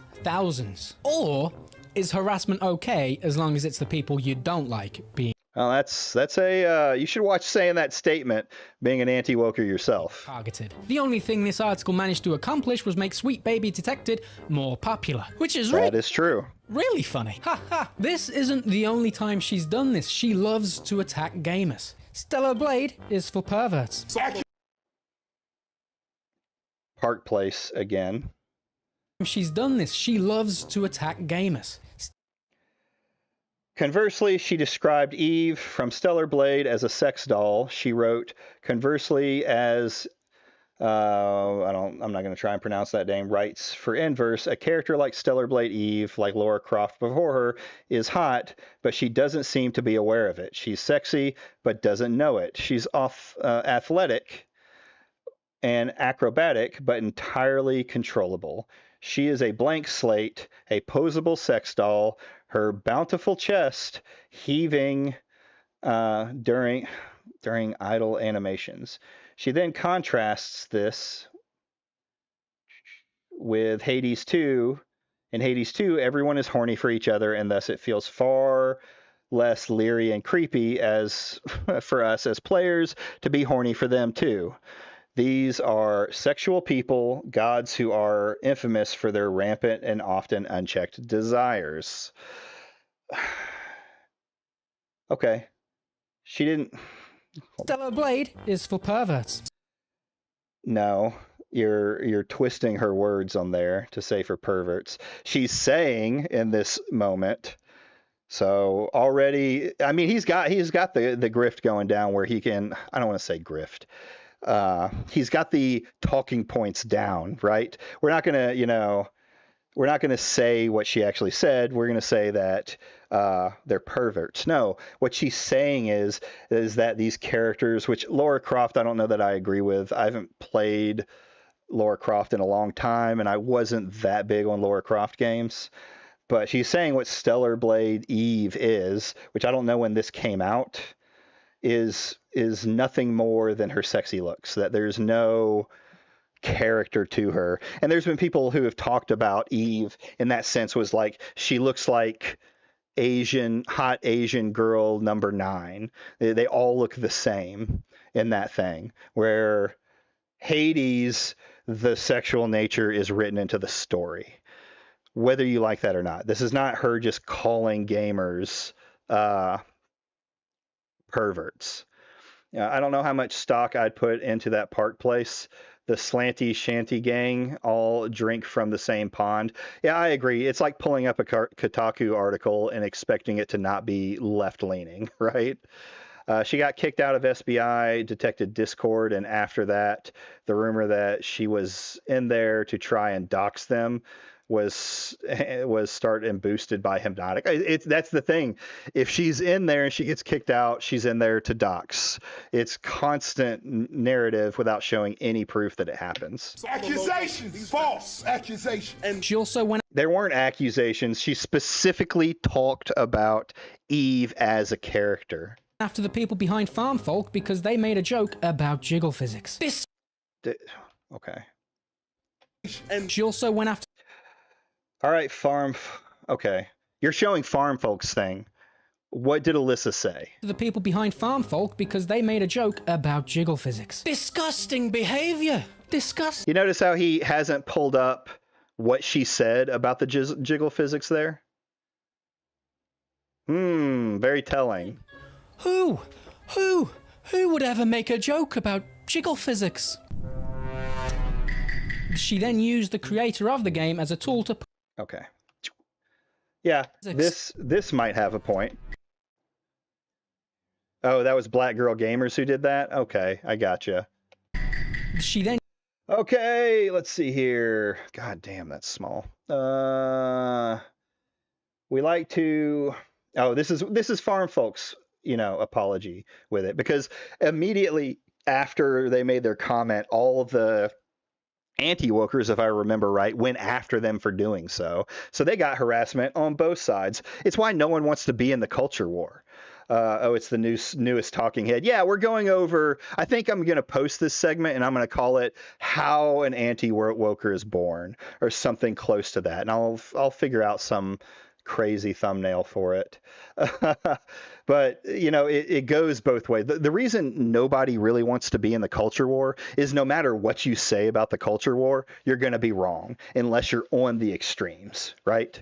If you have a take that's not one of the parroted talking points, then you are bad faith and you're wrong. Let's see. The creator of the game as a tool to... So this, I'm conflicted on this whole situation. Hi, I noticed that you are replying to people saying I intentionally misrepresented one of your quotes. What did you mean to say? I recorded our entire conversation and went over it with transcriptions. Hi, Alyssa. I strongly believe that this sentence was taken out of context. Supports a specific narrative and goal. I believe it's part of a larger context where I agreed to have the breast physics in the game is acceptable. The quote that you shared was my response to people that are offended. Yeah, I do think she kind of clipped him in this one. And she wasn't really all that receiving. Like she was trying to kind of sound like she was. Sure, you can call this a bad point. I agree on that end. Push her narrative. Are we noticing a pattern here? I'll tell you how the anti-wokers are born. Suck video. Well, yeah, I guess so. Maybe. I haven't watched a lot of them playing. I can't talk a lot of shit. I can be bad at some video games. She's all for bullying as long... Bullying is okay, actually. I'm pretty sure this was a joke. And what was it connected to? Alyssa Mercante, queen of playing the victim. Hey, it's my buddy. It's old 8-Bit Eric. I can't prove the CEO talked to Grums, but at least 2 of his minions suggested that he does. Yeah, I saw that, and I don't think anything came out of it. Or at least you would think that if something would have come out of it, the anti-wokers would have, pushed that narrative. He probably didn't. Then the CEO makes a statement about Alyssa. Yeah. Queen of playing the victim and throwing lawsuit threats now wants to bring back bullying. I don't disagree. She's out here crying harassment while she's saying we need more bullies. Irony called Alyssa. This is literally every man attacking women and POCs for queer folks and bemoaning wokeness online. The biggest losers alive, emboldened by the reach of the internet, bring back bullying. Okay, sure. She's saying bring back bullying. I've said this statement, though, before, and I'm pretty sure the anti-wokers have, too. Is it a woke statement? Yeah. It's Elon being, I'm pretty sure that's Elon being, autistic like Elon is. But this isn't, all right, there's a difference between I hate to tell you, I hate to tell everyone on here, probably my more soy people, there's a difference between bullying and harassing. You know, bullying can lead to harassment, but it's not the same thing. Um, though I suppose YouTube considers them the same thing. She's not on the receiving end of it. She also has this obsession with some creator, I don't know who he is. Allegedly, he's popular with terrorists or something. They love to bring this up over and over and over again. So far, this guy has just repeated the talking points or just been completely wrong. I don't know. His name's Hassan, but this comment made me lose it on her video. She looks like Stan. Dear Hassan, I wrote you, but you still ain't calling. All right, let's see here. Her video.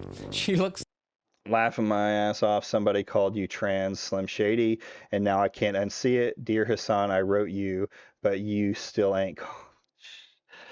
Is he really trying to play that off as her saying, you haven't called me? Hold on. No, his name's Hassan, but this comment made me lose it on her video. She looks like Stan. Dear Hassan, I wrote you, but you still ain't calling. Did you read the rest of it? Holy shit. This dude is just a straight up weasel. A little clip chimping fucking weasel. Dear Hassan. Let's go back. This comment made me lose it on her video. She looks. Let's read it again. Laughing my ass off. Somebody called you trans Slim Shady, and now I can't unsee it. Dear Hassan, I wrote you, but you still ain't calling. Yes, she would love to bang Hassan. She's far left and all of that. But just reading the back of this statement isn't the same as reading the whole thing. It's like Stan. Dear Hassan, I wrote you, but you still ain't calling.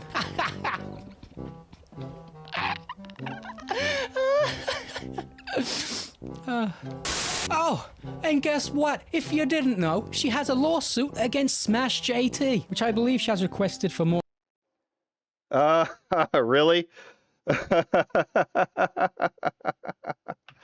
right, here we go. That's also in quotes. Isn't that an Eminem lyric? Yes, it is an Eminem lyric about Stan. He even mentions that, but he paints it off like she's I mean, she is simping for Hassan, but he paints it in a a much different light. Like that's what she's saying to Hassan. No, she's making a joke because someone called him trans Slim Shady. If you didn't know, she has a lawsuit against Smash JT, which I believe she has requested. Oh. Anybody who's asking, Ron Coleman also asked for an extension before he put out some paperwork. It's incredibly common for a lawyer to ask for an extension before they put something out. More disingenuous arguments from clinically brain dead. Did for more time or something? Which if you didn't know, he reposts and mentions it 50 times a day. Yeah, I know, right? is definitely a good sign. Now, she filed the lawsuit for reasons. See, I know armchair fucking lawyers. I was a bit of one, but I state I'm not a lawyer and I don't know how her case is going to go, just what my opinions are of it. Definitely a good sign. Now, a lawyer doing something that lawyers frequently do is not a good sign. Where did my sound go? harassment and all the nice things. Filed the lawsuit for reasons, basically defamation and harassment and all the nice things like that. The lawsuit, which she posted publicly, included Smash JT's address, but not her own, obviously. She's not gonna dox herself. I don't know where, like, yes, the email or the address probably shouldn't have been in there. I'm not going to say that she asked her lawyer to put it in there.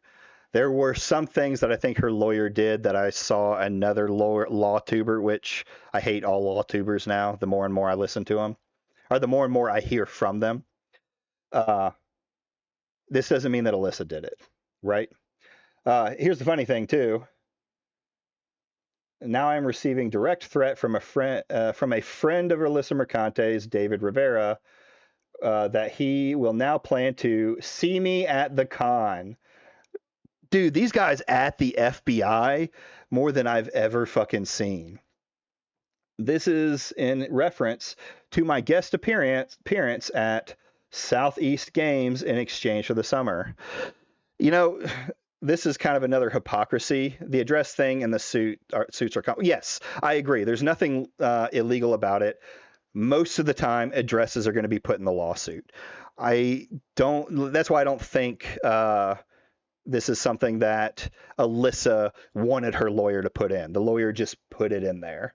I know someone who just went through a suit and the same thing happened with their address. Yeah, if you're going through a lawsuit, your name's going to get out there. Your other personal information is not going to get out there. The anti-wokes have been calling this a dox. It's clearly not a dox. It sucks that it's started to get signal boosted. I personally don't believe in doing that. And I went through, and even though his address is out there, I censored it when I talked about the lawsuit. I also censored the names of Eric and all those other people I don't like, because I think if I'm going to put it out there, I'm not going to be the one to signal boost those names, right? Unless Mercante is currently suing me for harassment while playing video games. Oh God, this one. This is this is the latest one I got into. This is the start of my 8-bit Eric little arc. Memories. While he's like, yeah, this is what you're evil by association. So it sucks that his address got out to the wider internet. I think, this isn't, if you're a special guest, wish to harm trans people, you're going to ensure their safety at the con. Heads up, one of your special guests wishes harm on trans people. Oh, okay, that's just him saying it. Did he not put the airbagged one? Okay. This. Oh, come on, bro. It's so malicious. She did get doxxed, by the way. I don't know by who. Oh, signal boosting or dox. Cool. I can't complain, say anything. I kind of did that. It's been nearly 6 months since SBI reported in the start of the GG harassment campaign. During this time, I've been doxxed. Appreciate it. She did. Oh, and she DM'd his wife, implying that she should divorce. She did. She didn't imply that she should divorce him. Let's read through these. I've read through this thing like 3 fucking times. What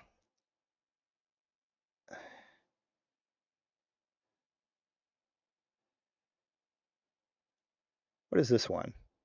Oh, this is the DM to Smash. So he's adding this in here to act like it's more. Wait, let me read what he says before we go back to it. By the way, I don't know by who, but she did. Oh, and she DM'd his wife, implying that she should divorce him. Now that is... Okay, so you see that? There's another guy who did a similar thing where they make it look like more screenshots because they know their audience is only going to seal clap. They're never going to look it up. Okay. Oh, and she DM'd his wife, implying that she... Here we go. This is a DM to Smash. How many seconds is this up? Get doxxed, by the way. I don't know by who, but she did. Oh, and she DM'd his wife, implying that she should divorce. Now that is 2 seconds. It's up on screen for someone to try and read that last DM was actually for Smash. I mean, he's a born natural anti-woker. Hi. I'm reaching out because I just want you to be aware that of the fact that your husband and your father of your children is sending heaps of harassment towards women, myself included, and other folks on social media over video games. He's writing articles about me, making videos about me, and even made a petition about me. Today, he shared a post from a man who has been threatening to execute me in virtual reality. For weeks, a man who has photoshopped himself pointing guns at me and blood on my face. When I pointed this out to your husband, he deleted his post and then commented jokingly on the post I made about his platforming a violent man by sharing the petition he's made to end the website I work for. I can't speak to the nature of your relationship or what kind of father he is, but I certainly wouldn't want a partner harassing women online over video games and platforming the people that are threatening to kill them. It seems like something he shouldn't be so invested in at his age. Have a good one. They're using this statement right here. I can't speak to the nature of your relationship and what kind of father he is, but I certainly wouldn't want my partner harassing women online over video games. I wouldn't want my partner, not that you shouldn't be with a guy. You can say that's what it is. This could be that she's insinuating. Hold on.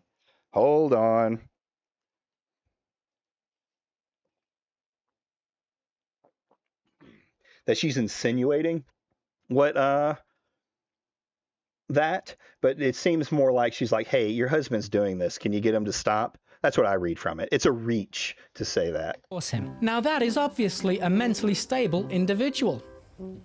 Between me and you, Smash, I think she wants you. She wants to see if you live up to the name, Smash. She also involved small YouTube and Who puts more ass pictures?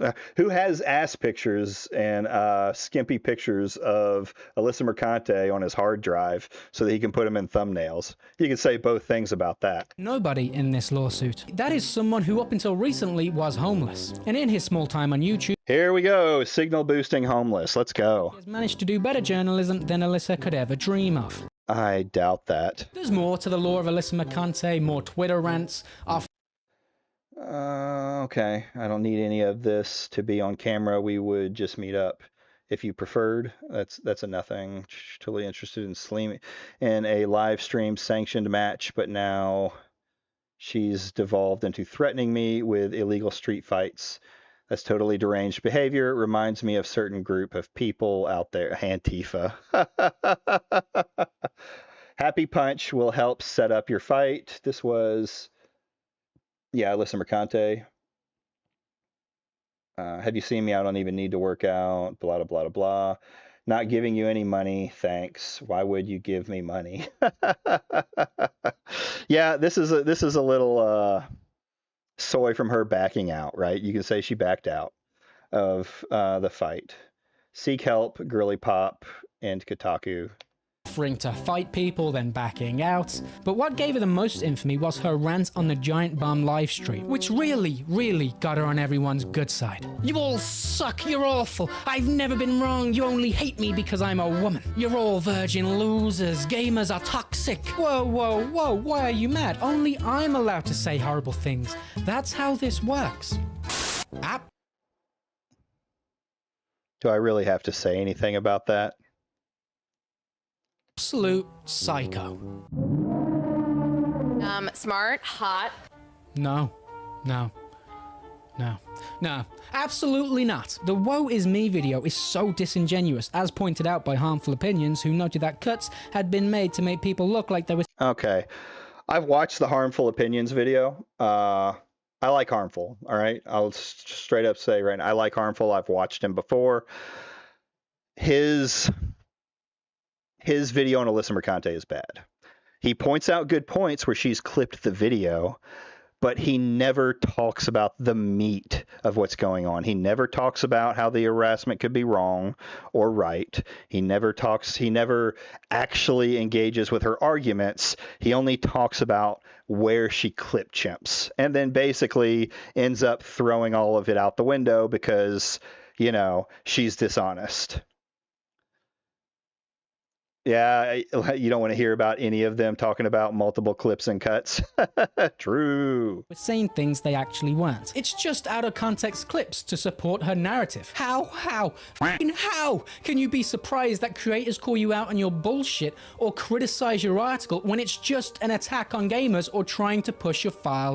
He has yet to show me a single thing where she's had an attack on gamers. I'm sure it's out there. That should be easy. Left ideology. Creators were obviously gonna call her out on this nonsense. And it's not exclusive to her. When a game journalist says something dumb, of course people are going to say something. Hey, to her. When a game journalist says something dumb, of course people... That has to stop. Like the game, stop journalist. Okay. people are going to say, I don't know that situation. that was dumb. Don't do that. She is the worst kind of journalist. It is just lies and constantly trying to You have yet to show a single lie. You just say shit, put up clips and screenshots that have nothing to do with what you just said or are completely wrong and misleading, and then say that she's a liar. She's soy. She's woke. I think some of her video or some of her articles are probably pretty cringe, especially working for Kotaku. I've read Kotaku articles, and you know, you can call it clickbait or rage bait because it definitely gets to be that way. I'd love to see the cutting room floor. frame a narrative that suits their beliefs and ignoring any information that contradicts them. The kind of games journalist that constantly tries to strong-arm game studios into bending the knee to their far left. On boob physics, we don't want to attract nasty people.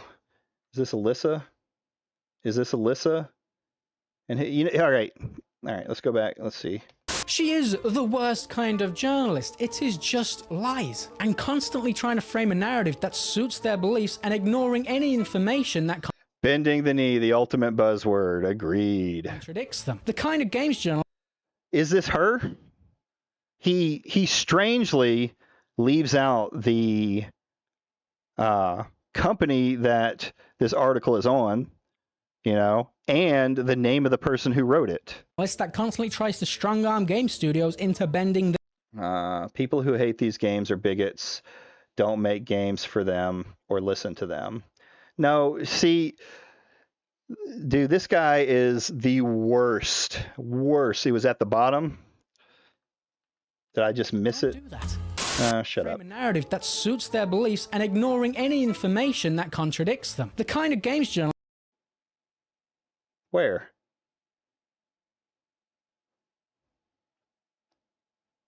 That constantly tries to strong-arm game. Oh yes, the update included the whole interview with that CEO. Oh, okay. So she did do the entire. The article was Alyssa. Then he should be showing that at the bottom.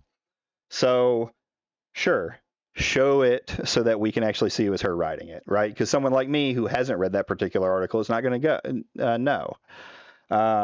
So she did update it with the CEO and then included the whole interview.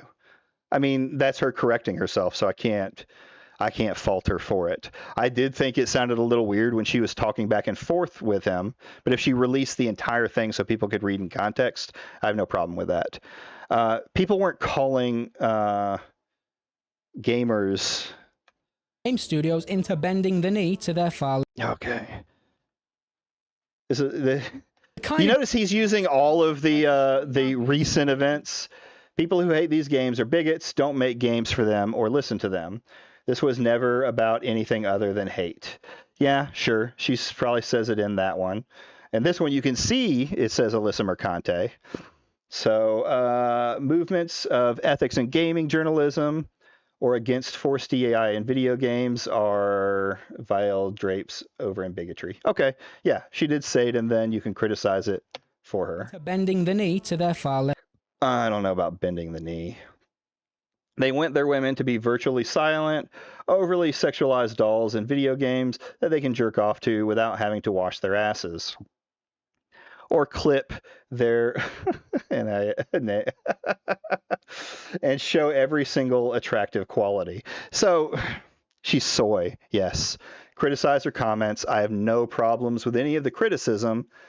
You're not engaging with what her video was about so far. You're just showing all the same talking points. The only bending is bending over backwards this dude's doing. Left ideology. Talking about Stellar Blade. Yeah, she thinks, I mean, I've said it. Stellar Blade is a Gooner game. I don't care who you are. It was marketed as a Gooner game. It sold poorly in the US. Very poorly in the US. It sold really well in China, where it was marketed well to. But the West didn't like all of that sexualized marketing. what was it, like 4%, 5% of their sales were US? That's atrocious. Don't you dare have a character that is slightly too sexy. Not on my watch. Why? Why? They're not even born. They're just cloned in a vat and then put out there to say the same talking points. I'll write an article about you. Poorly. With an attitude like that, she must be holier than thou. A woman who believes that women should never be over-sexualized. Ever. As a woman, men are making money off of you anyway, or they're trying to raise the gawk at you anyway. And if you feel comfortable doing this, then do it. I don't mean to be a dick, but he's not funny at all. He's not funny. He's trying to be, it almost seems like Marvel quirky, but he's just, I don't know. This video is bad. I was in the chat of that stream. Oh, were you? The issue that I have is to raise the gawk at you anyway. And if you feel comfortable doing this, then do it. The issue that I had and have is that what I did, because I did briefly do cam work, just like digitally stripping. Oh, wait. No. Again, it's okay when she's making money from it. But a game with a fictional character that is just pixels? That... Oh, Antiwoke NPC number 37. Now, is it only 37? I feel like we should be in the triple digits by now. Oh, wait. No. Again, it's... Okay. There's some lore that I gotta get. Like, I'm just not autistic enough to go through all of Alyssa Mercante's articles. Because it doesn't seem like she cares about sexy women in games. She mentioned, it's coming to me. He showed in this video that she talked about Hades 2 and how it was sexualized. I've seen the characters in that game. And yeah, those are sexy characters. She's not complaining about the sexualization of those characters. She's talking about how Eve is just a basic doll with no personality or characteristics. Like you said, I can find people across the board funny, and that makes them likable to me. Airbagged is funny. Chud Logic, Harmful Opinions are funny. Yeah, they're funny. You don't always have to even agree with them. Like, I don't agree with Harmful Opinions' Alyssa Mercante video. I have some problems with the way he did it. He does make some good points in there, and he makes some good jokes. That's why I like him over most of this trash. But it's getting back to that, she talks about two different sexualized games. One she thinks is okay because of the way it's done. Ironic because they said Hades 2 was woke and had ugly women. What? Hades 2 gods. Mephalonius images. Let's just look and see what will give us some.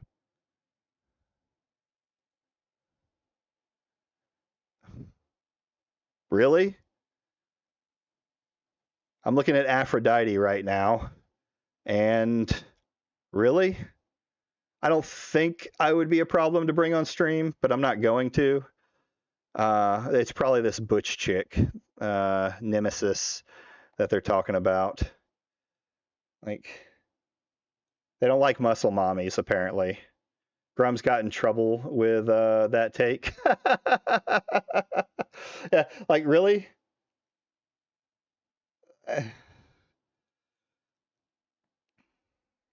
Oh, I put it on screen anyway. It's brain dead. She's talking about sexualized women's. She's making the point that she doesn't like the ones that just seem sexualized with no other context into it. And unfortunately with Eve, the marketing never showed us anything but the sexual stuff. They didn't try and build up her story. I never saw anything about the narrative of the game. It was just constant sexy outfits. That's it. So yeah, I can see where she might have a problem with that. I call it a gooner game for that very reason, even if it makes anti-wokers upset. Okay when she's making money from it, but a game with a fictional character that is just pixels? That is too much. This video is just embarrassing. Apparently it took her weeks to edit. Yeah, she's not an editor, so yeah, of course it took her weeks. Every video features this, save for one, is available on YouTube, yet the video featuring the harassment and the platform was allowed to fester over a year. Was removed. Hating me gets them views. That's true. That is true. Embarrassing. 4 hours tops. There's barely any editing in it. It's simple editing. And the biggest crime, zero charisma. Just zero. Just nothing. Absolutely nothing. What's going on, Angry Canadian? I finally found something I agree with on this. The video is embarrassing.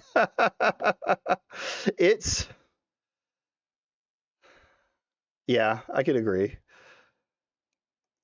And like I said, I also agree that like some of Harmful Opinions takes were right. She jump clips, a lot of the stuff.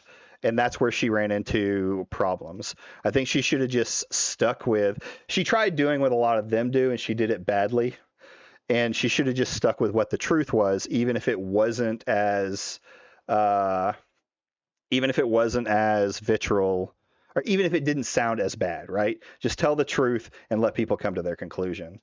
So you got blocked by Cage. That was the funny thing to wake up to. I'm talking about... oh, this wanker. I'm sorry. I thought you were talking about her video. Yeah, this video is just straight bad. And not all that hard to edit, I would imagine. I don't know much about editing, so I can't fully critique, but this doesn't seem like it would be hard to do. Yeah, I got blocked by Cage for like I've said some really mean things, some visceral things, some slurs that I thought she would have blocked me for, but mostly she just kind of weasels away. But the thing that I did get blocked for was really milquetoast, and it was someone else dragging her into it. I said if me calling her a bitch if she uses me calling her a bitch as an excuse to not talk about my argument, which she hasn't ever done, I want to be clear with that, then that's on her, not me. That's what I said. And then she came in with some bullshit that had nothing to do with what I said. I corrected her. She then said I was mad, glad I could come in here and get you mad, see you later. And then I said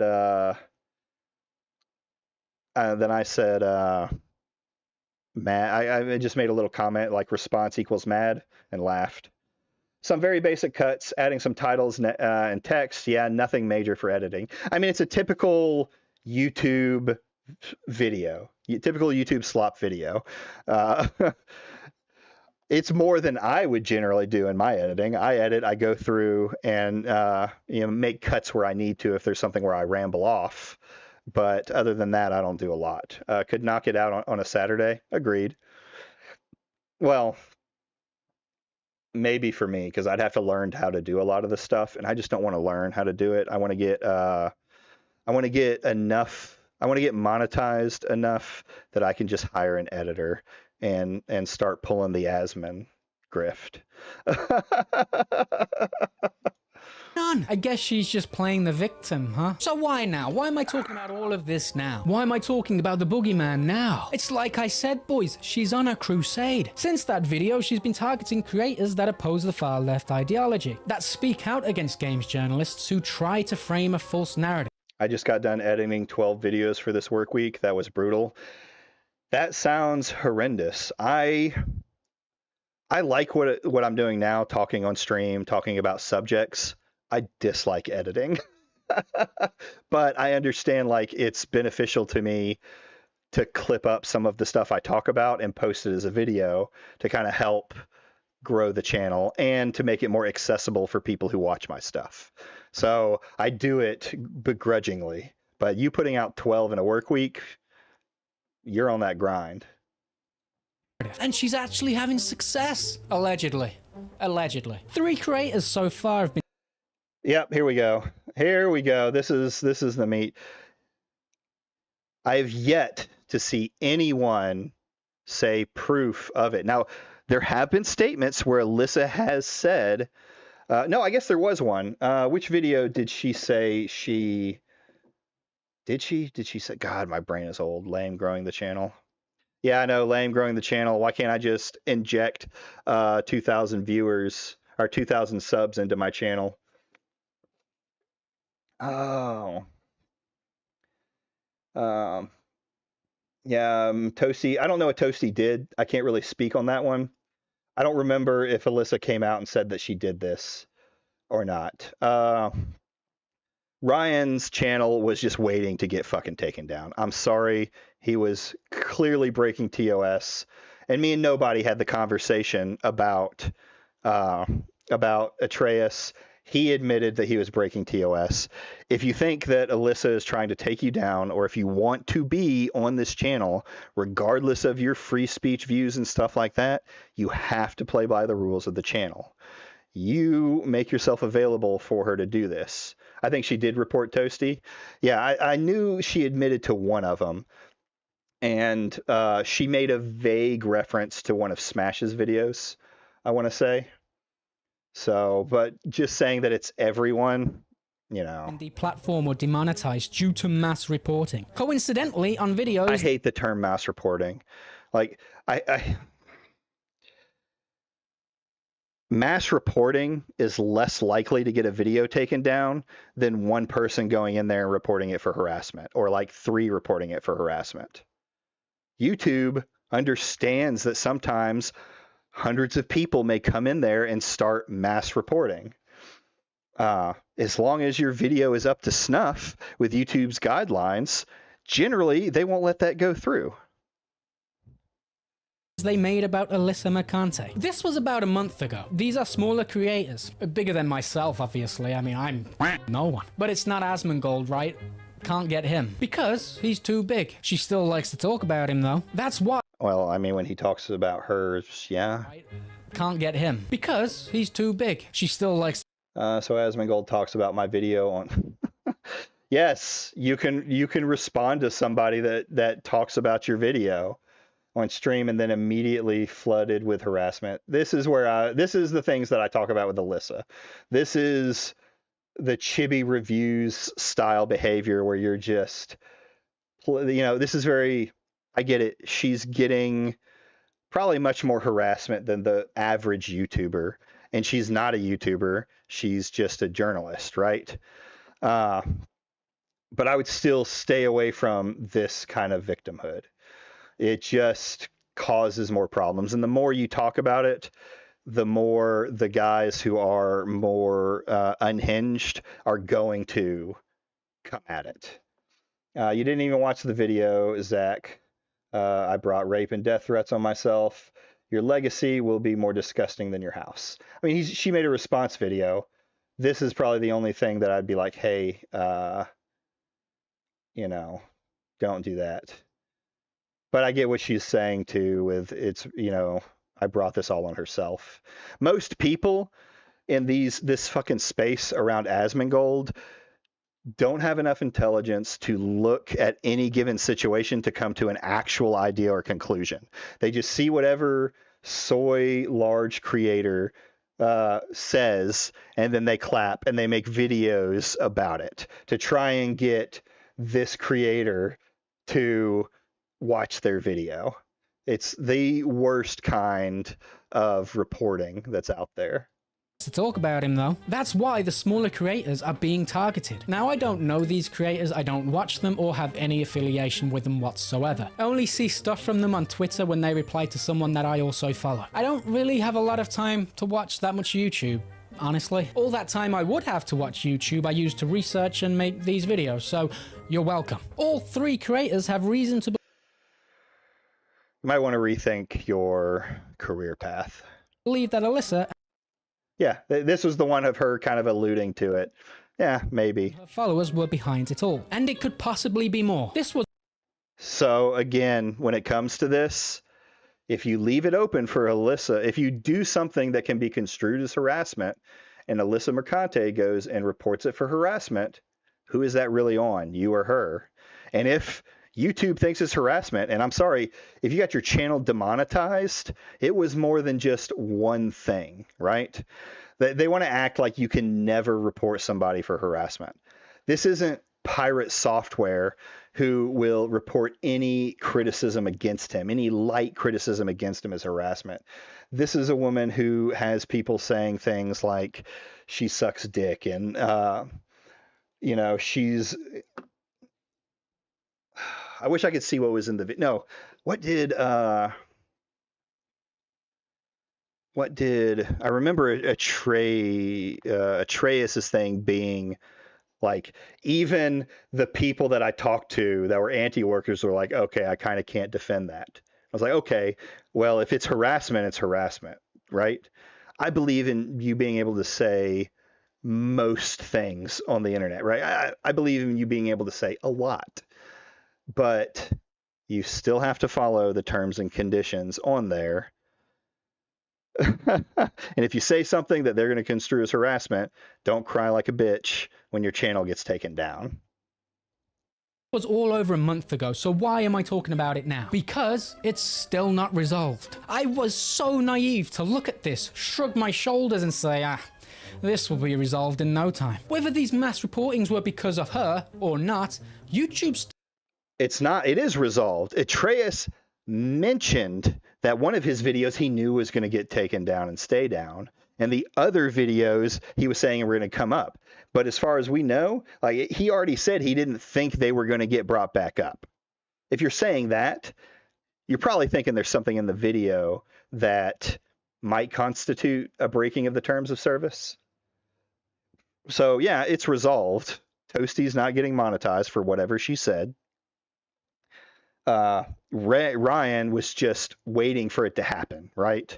All it took was some kind of reviewer, and Atreus admits to some of the comments he made being out of pocket and against terms of service. Still has a massive problem with people abusing their system. It is a blatant abuse of the system. People have mass reported creators because they don't like their opinions on things, and it's resulted in a loss of income, and they lost all that hard work they put into in making.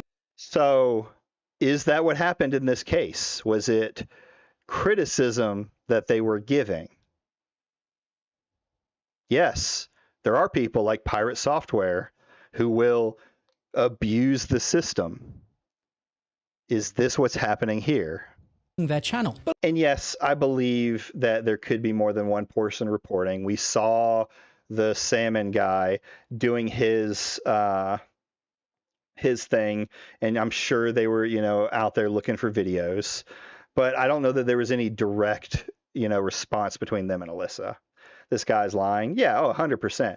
He's only showing the details that he needs to, but not mentioning all the stuff that like Atreus said about it. But Alyssa is now moving on to another tactic after allegedly doing the last one, allegedly. Lots of alleged. Hard work. Clearly, clearly this guy's never seen these people's content. Yeah, I mean, there's a reason it's called slop. She's now doing research. Oh, I don't watch these people. Research lightly there. I don't think she's ever done research in her life, judging from her journalism. But research... I mean, by the look of what I've seen, your research is X and anti-woke accounts. So... Are we calling the kettle, the pot calling the kettle black? Color me fucking shocked. YouTube video recommendations lead to more extremist content.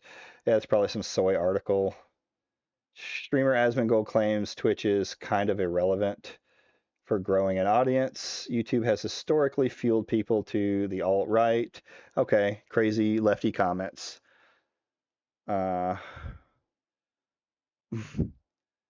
I will continue to beat the drum that YouTube and other platforms have a moral and ethical obligation to deplatform people who spew vitriol, racism, sexism, homophobia, and more.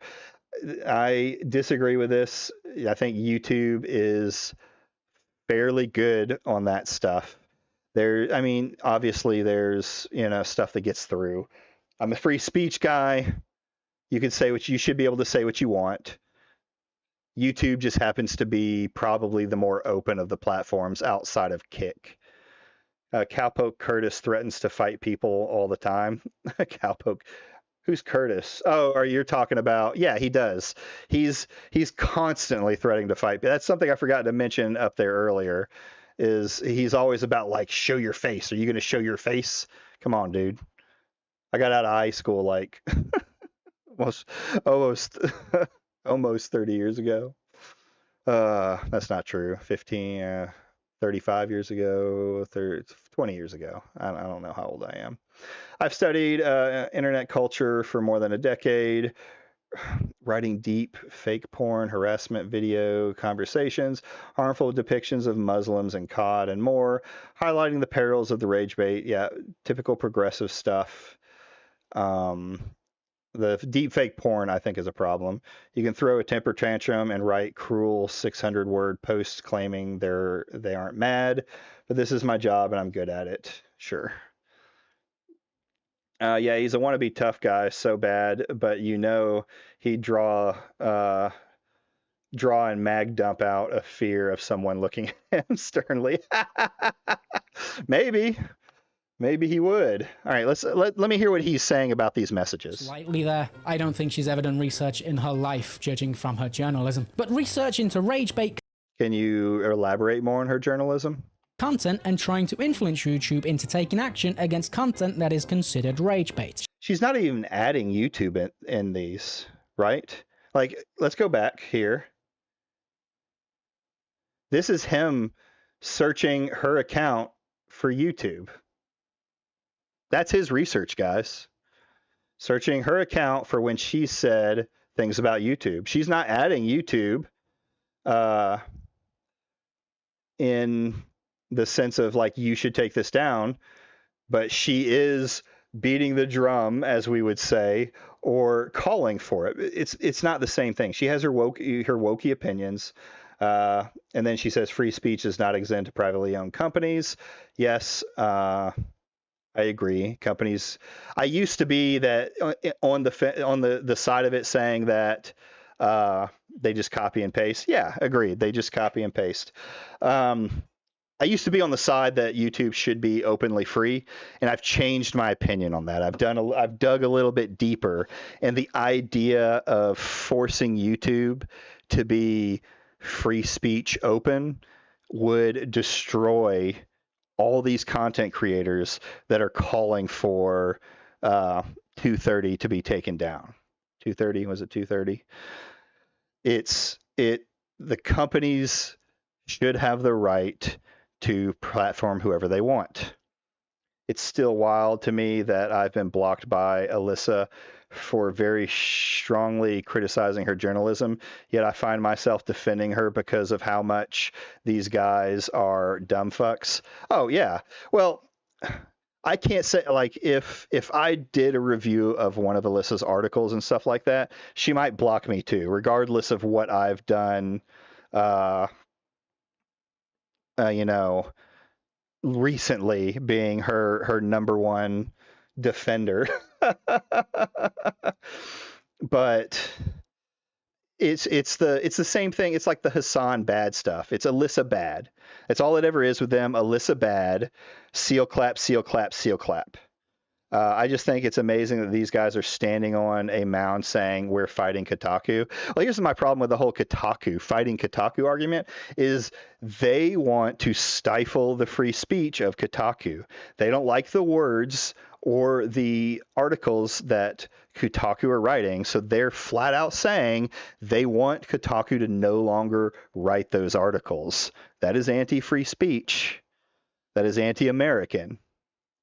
No one ever took him seriously. People made fun of him on the internet and stuff like that. Yes, you had some of the crazier people, but everyone really realized they were crazy. I think a lot of Gamergate had very good criticism, but was overshadowed by the people who were being really unhinged.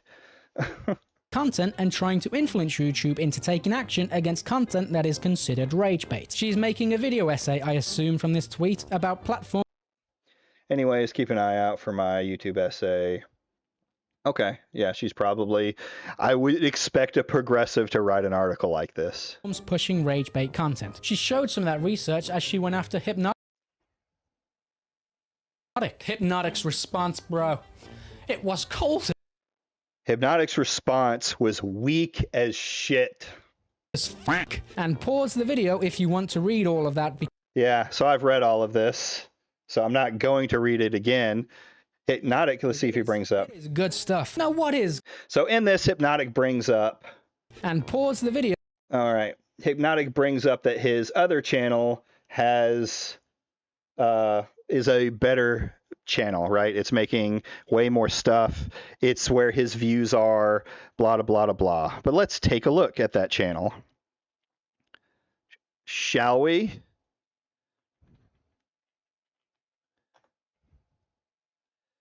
Hypnotic. One thing I think is there to notice is that he doesn't connect his other channel to his current YouTube. It's an anti-woke guy. You already heard it 50 other times. True, true. So part of his argument was that his two of his videos from his other channel did way better and it's way more profitable for him. I think he's lying. And let's see here. What was his anime one called? Hypnotic anime manga. Hypnotic manga. Something like that.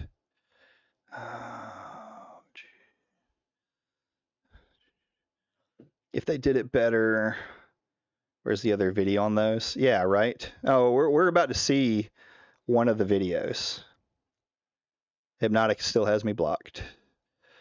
God, what's the name of his other channel?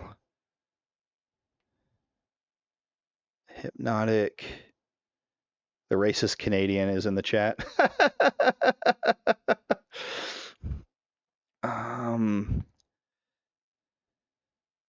Does anyone remember the name of his channel? Because now it's like I have to find it. Hypnotic. Does he ever? Second channel. Let's try.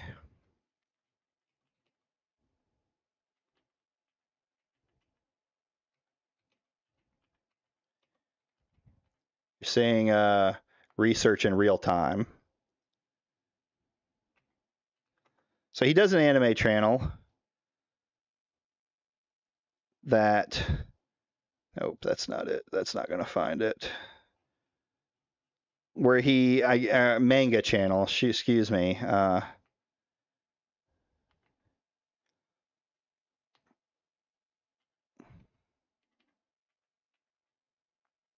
It won't even nothing even around it will come up in the the algorithm.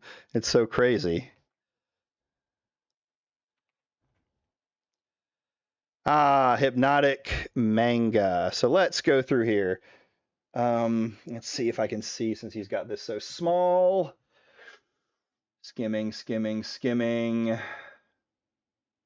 Rage bait, because he's claiming rage bait. The screenshot of them all was nearly 1,000. I've made more in 2025.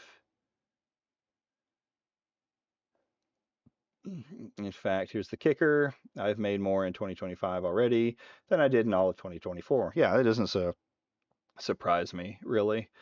I used to stream to 20 people when I started. Now I stream to thousands. He got this to the screaming grift before them. So now, and his content is hard to watch. Let's see. As mentioned before, I'm here to entertain. Where is it that he mentions his other channel? Because he says his other channel is what? Rage baiting content. You claim people because you claimed we tantrums and rage baiting. Let me know in your little secret. So come. I think it's hilarious that someone like Alyssa McConaughey claims to be an expert on rage baiting when in fact has been practicing that content for over a decade. Bingham and 13 People of the Year. She claimed the rage bait content is not paying the mortgage, and yet this is coming from someone who can't handle a rent increase in the apartments. Da da da da da. You make fun of people for having mortgages. Yeah, you're hateful. Critique. No mortgage. Did he not put in the channel stuff in here? The views go up all the time. Any real YouTuber? Okay. This is a cope where they were talking about this. They didn't just go up and down. They went from, people talk about January being the slow month and it has to like pick back up. There's the holiday, whatever. But most of these channels have lost millions of views a month. You should watch the beginning of his top 10. It's based on sales. Yeah, I think I remember seeing that. In fact, here's the kicker. I made more my prime number during your supposed prime numbers of the Culture War content. I make more in 1 month than you and the entire Kotaku staff. Okay, the money thing is retarded. No matter below, I have no need. My channel at their worst. Yeah, it's just posturing. This isn't his original one. This is missing stuff. If you want to read all of that. So at one point he said that his views, because I remember posting about it, on his Hypnotic Manga channel were doing better. So let's go look at his Hypnotic Manga channel. He hasn't really put anything out in 3 months, or has he? Clip channels.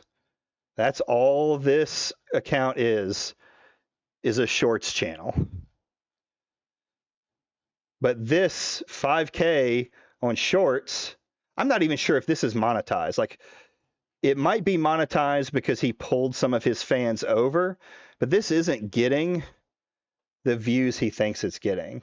If he's making money, like where I think these guys, I've said it once, I'll say it again, where I think these guys are making all of their money is through tips. It's through whales. They don't get the views that they used to get. Hypnotic may be one of the ones that gets a higher concurrent. Jesus, I don't want to watch that. May get more concurrent than the other guys do.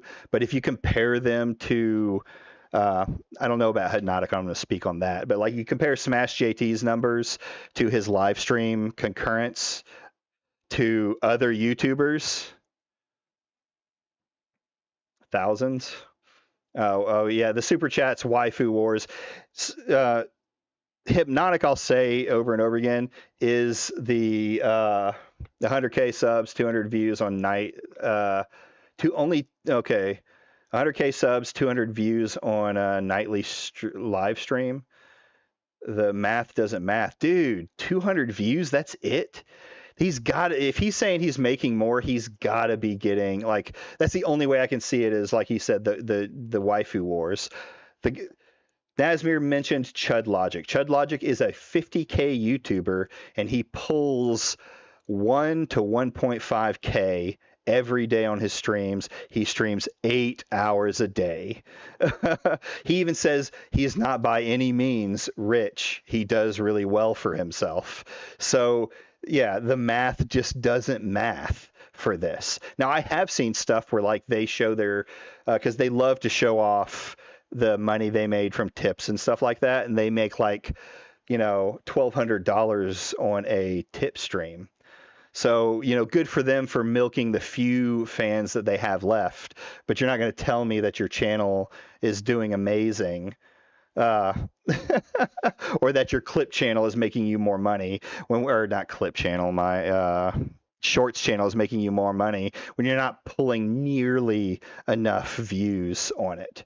YouTube don't pay by the sub, they pay by the watch time. True. It's all about the watch time. So, and if he streams to 200 people, is like 200 people the max concurrent? No, the 200 views is Smash's numbers. That's bad too. 150K. Hypnotic, like I said, may be doing the other one then. But yeah, Smash 200 viewers, 150K doesn't add up. Alyssa did it again. 700 views. Did she beat Smash? That's hilarious.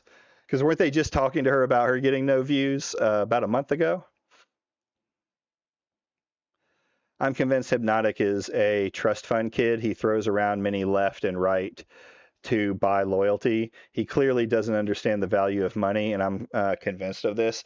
Yeah, he's also probably one of the better manipulators when it comes to stuff, like they said on his Waifu Wars super chat things. He knows how to manipulate people into paying money. So let's keep going, though. Good stuff. Now, what is considered rage bait? It's people harassing and bullying and gaining views from trolls. Is that what it is? No, I don't think it is. Not the content she's talking about anyway. No, what it actually is content that goes against her beliefs and criticizes those beliefs. She is firmly against free speech. You know what's funny? I've had anti-wokers tell me this very statement. Free speech does not mean freedom from consequences on privately owned social media platforms. I get what she's saying here. I hate this. Free speech does not mean freedom of consequences, but the context is platforms have rules, right? I can't believe I'm still having to defend this kind of statement. The freedom of consequences statement. And let's go back. I don't think it is. Not the content she's talking about anyway. No. This video is going to be a pain in the ass to cut up if I decide to cut it up. No, what it actually is content that goes against her beliefs and criticizes those. I'll say I'm still misunderstanding you, Shadow. Let's see. Oh no, I mean when he streams about what. Oh, okay, I see what you're saying. Yes, if you look at his normal videos, it's the same way. Alyssa Mercante gets views. So let's see, but let's go back here. Views from trolls. Is that what it is? No. Let me go back. It is good stuff. Now, what is considered rage bait? It's people harassing and bullying and gaining views from trolls. Is that what it is? No, I don't think it is. Not the content she's talking about anyway. No, what it actually is content that goes against her beliefs and criticizes those beliefs. She is firm. What?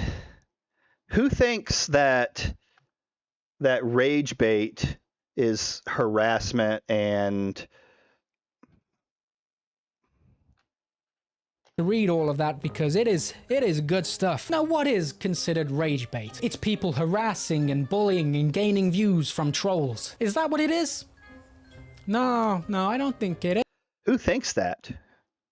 Is not the content she's talking about anyway. No, what it actually is content that goes against her beliefs and criticizes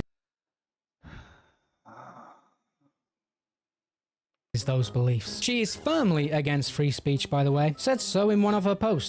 So is Smash. The IDF leads all the world to child murder. Okay. Bob vinyl dropped by agents after controversial. Okay, sure. Now, if you. What did it say below? It's not rage bait. It's sorrow slop.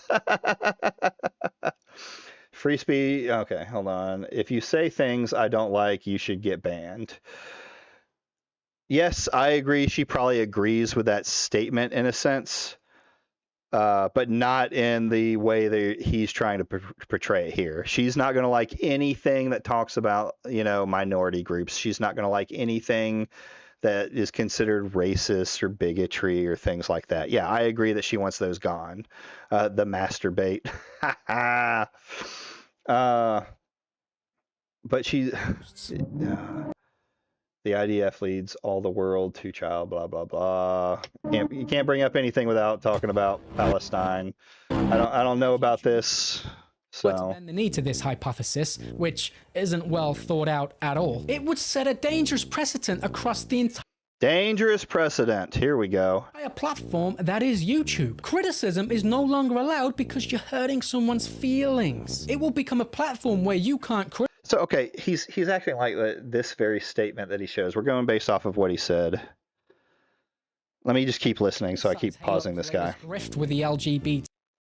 There it is, grift. TQ community. You can't criticize a games journalist for saying something stupid. You can't question why they made Professor Snape black, because of course they did.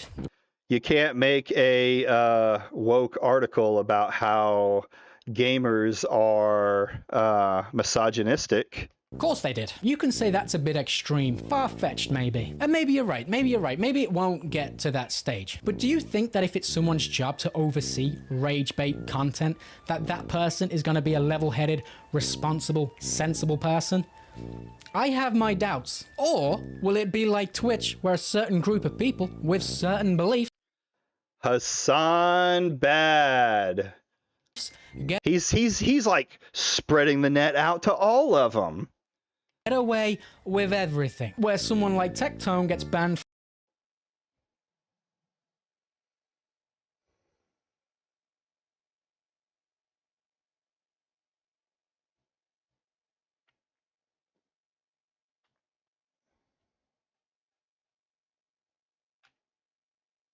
certain beliefs. Get away with everything, where someone like Tectone gets banned for saying the smallest thing. Again,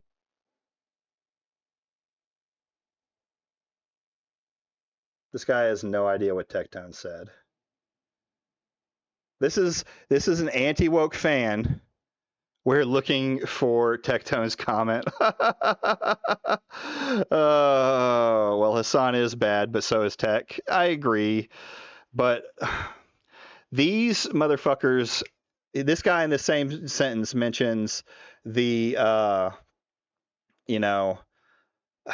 the Free Speech Act, that she doesn't care about free speech, and then talks about Hassan and would soy over the fact that the ADL is stepping in to do something about it.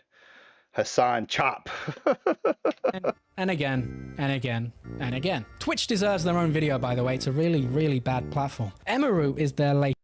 Wow, what a surprise. The insane person who called out Emaru after she briefly mentioned Ethan Klein's lawsuit is a Hassan Piker Discord. I haven't watched the Emaru stuff. I try and stay out of it as much as I can. Tectone has pissed me off because he likes to use vets to sympathy bait, and that just is something that pisses me off. Tomorrow, we'll get into the Tectone stuff, because we're definitely not getting into it today. Latest target for having the most lukewarm take about 3 of the biggest. They react to people they hate, and they're like, watch me, so they don't have to get any views. Yeah, you cannot do that. Okay. Is that what she got? Runs on Twitch. I don't know anything about that. I can't speak on it. Behavior. It's such a double. Okay, here's my thing. Here's my take on Twitch as a whole. I've probably already said this once. If you don't like Twitch because you don't like the way that they're moderating their system, leave. Don't post on it.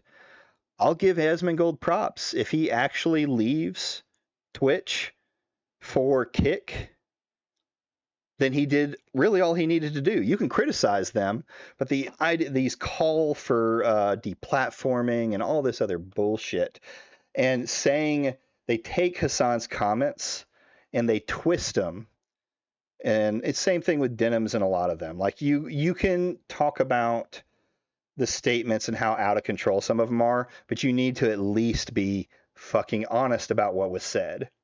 Unironically, the only thing I like about the courting is that he at least tries to use alt tech.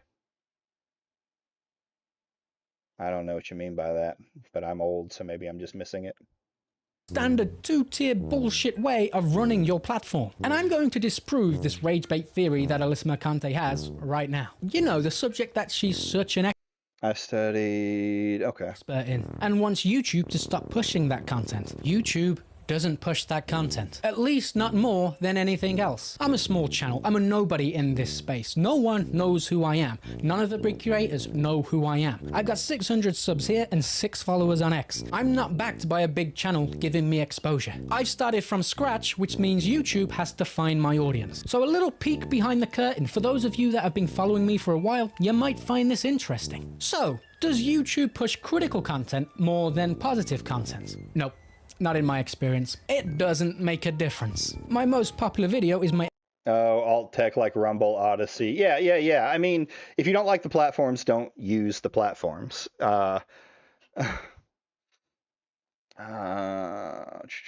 Okay, good job. Thank you. I think it's okay to show analytics sometimes to your friends, maybe, if you're like happy. Like I'm really happy that my my pirate software video with Nasmer did really well. I hit 2K on it. That's amazing for the size of my channel. Here's the thing, though, that he's right here. I'll go back, we'll listen to it. He's right. They do not really. YouTube doesn't. The only thing YouTube pushes is content that people are watching. YouTube doesn't push that content. At least not more than anything else. I'm a small channel. I'm a nobody in this space. No one knows who I am. None of the big creators know who I am. I've got 600. Yeah, I mean, I think that's where she's getting her ideas from, is the rage bait titles with disingenuous information that does lead to rage, right? It does lead to anger. For those of you who have been following me for a while, I thought nobody watched you. 6 followers on X. I'm not backed by a big channel giving me exposure. You are now. Started from scratch, which means YouTube has to find my audience. So a little peek behind the curtain for those of you that have been following me for It's not really YouTube finding your audience or for you. You have to find your audience by making something that people want to watch. YouTube will push all content out there that could match up. You know, if I talk about pirate software, for instance, that video did really well because pirate software is very topical. The clip, I think the thumbnail was funny, so people may have seen the thumbnail and clicked on my video for it. I mean, it comes down to you making content people want to see. For a while, you might find this interesting. So, does YouTube push critical content more than positive content? Nope, not in my experience. It doesn't make a difference. So he's only going off by his experience, right? My most popular video is my Expedition 33 video where I glaze the game for about 20 minutes. That video was pushed to the moon by YouTube. Well, the moon by my standards, despite it not having any analytics that were different from others. The least popular video on my channel is the Monolith video where I call them dumb for 10 minutes. Now, I would say the most baity of my videos was... It depends on what you're pushing. Yeah, I put out, you know, the pirate software video did really well. My soggy cereal pirate software video did not. It just wasn't what people wanted to watch. The South of Midnight is a woke disaster video. That video did get pushed a bit, but not to people who also think it's woke. Oh, no. It was shown to people who were very upset that I put the word woke in there and got triggered. That video was mainly seen by angry far leftists who left. Oh, angry far leftists. It couldn't be people that are saying your talking points are completely garbage and amount to black in game, right? It's that video didn't do well because the anti-woke's argument against that video game was dog shit. Yes, the game was bad, but most people are falling off that anti-woke grift. This video is probably going to do well.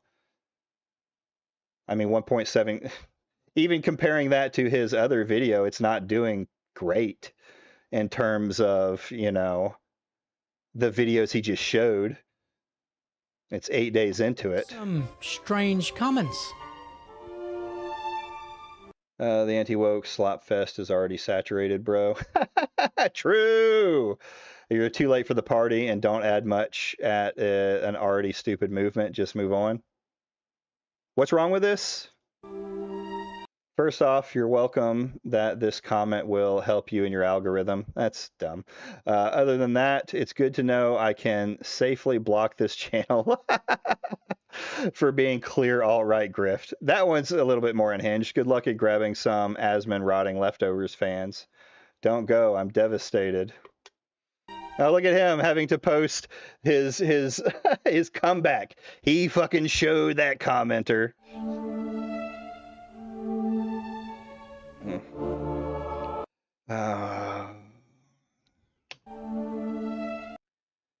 review a game you haven't played using Grums as a source and Asmongold clips, and reducing the story to woke nonsense, all in a desperate attempt to claw at relevancy. I mean, there's a point there. How do you know it's woke slop? Just because you saw the couple of clips? I don't think you have to play a game to to make some criticism of it from what you've seen, but there's a good argument you should. You realize that the gameplay is the second half of the video. Okay, he called it out. Is my gameplay right? Maybe don't read a comment section. he's got to say something. Section full of people either misinterpreting what I am saying or straight up didn't watch the video. I also said that the story was good. I didn't like the way it was told. I also liked the setting, but that doesn't matter, does it? So what was...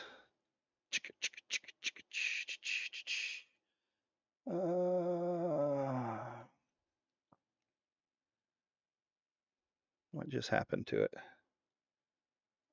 And oh, why did that happen? No! Where are these comment sections? Okay. What is this? No. Click YouTube. Videos, latest. It's unbelievable. Here's him soying out. Nuclear. He's got very clickbaity titles. This is eye cancer. This is eye cancer.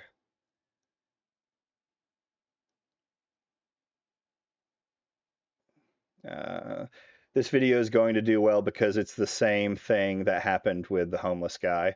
And nobody agreed with Smash's opinions, so he said they're the second coming of Christ. Yeah. Well, that's just it. He's like, this guy should be signal boosted. So it's a woke game, two men kissing. This exposes the gaming industry. Can't even see what that is.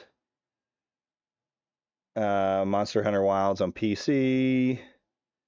Naughty Dog's biggest mistake ever. Talking about a game that's not out yet. Is Assassin's Creed Shadows really that bad? South of Midnight is a woke disaster. I mean, does that...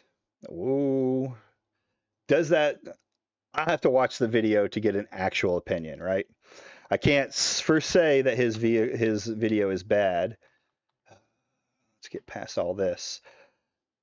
It depends on what he says. Like, did he actually give good critiques on the gameplay, or was he just spouting what other people have said so he can look like he's getting good criticism? So far, for what I've seen from this guy from this video, I want to say the latter. But I'll have to go look at it on my own, and maybe I'll post something about it. I probably won't watch it on the channel unless there's some egregious reason to, because, you know, that game is here or gone. Defend changing a language to make it more... What language did they change to make it more inclusive? Defend white male gamers were a mistake. What does this have to do with the game? I just didn't like the way it was sold. I also like the setting, but that doesn't matter, right? Well, I mean, you still just said the woke terms, right? Defend the changing of the language to make it more inclusive. Defend white male gamers were a mistake. Okay, I don't give a fuck what... This is what that... was this a Sweet Baby Inc. person, or was this someone from Compulsion? If it's Sweet Baby Inc., I don't care. I don't remember that situation fully. Defend firing a voice actor because she didn't sound black enough. Okay, maybe she didn't sound Southern enough. Maybe they weren't getting that twang they needed, right? Okay, we won't go into that. Go ahead and defend those. Engage in the discussion. And if you're capable of it, okay. I miss the days when people who criticize video games actually played the game. Okay, so there are people who didn't read it, didn't watch it, go outside. That's fine. You know, that happens. My God, dog shit slop on my For You page. Okay. Is he crying? Why is he fighting with people in his comment section? Jesus fuck, this is cringe. People spend their time crying that a black and gay or woman is on the game are truly sad. Using Grums as a source, pathetic. You could have legit criticized the game, mechanics, and the story with what was presented. Instead, you went the woke right, or the woke angle, which largely means I don't like anything that doesn't center around cis white men. Because if it wasn't the case, it wouldn't have even been a thought for you. I guess watching the video was too much for you to explain. The first half of the video is me talking about context. The second half is me talking about the game. Don't have a problem with protagonist being black. My problem with is how she is written. But I thought he said he liked this story in the last one. But I guess you don't really care about that. He just got triggered by the thumbnail, blah, blah, blah. Yeah, and it says he doesn't care about the protagonist being black, but starts the video crying about woke and Assassin's Creed Shadows. Dude, he's just battling with people in his comments. I'm not reading all of these at the time. Yes, YouTube comments are full of people who are retarded. It happens all the time. Dog, you are white. That's kind of funny. He needs to cope and see the bit. Yeah. I mean, okay. This is just straight up harassment.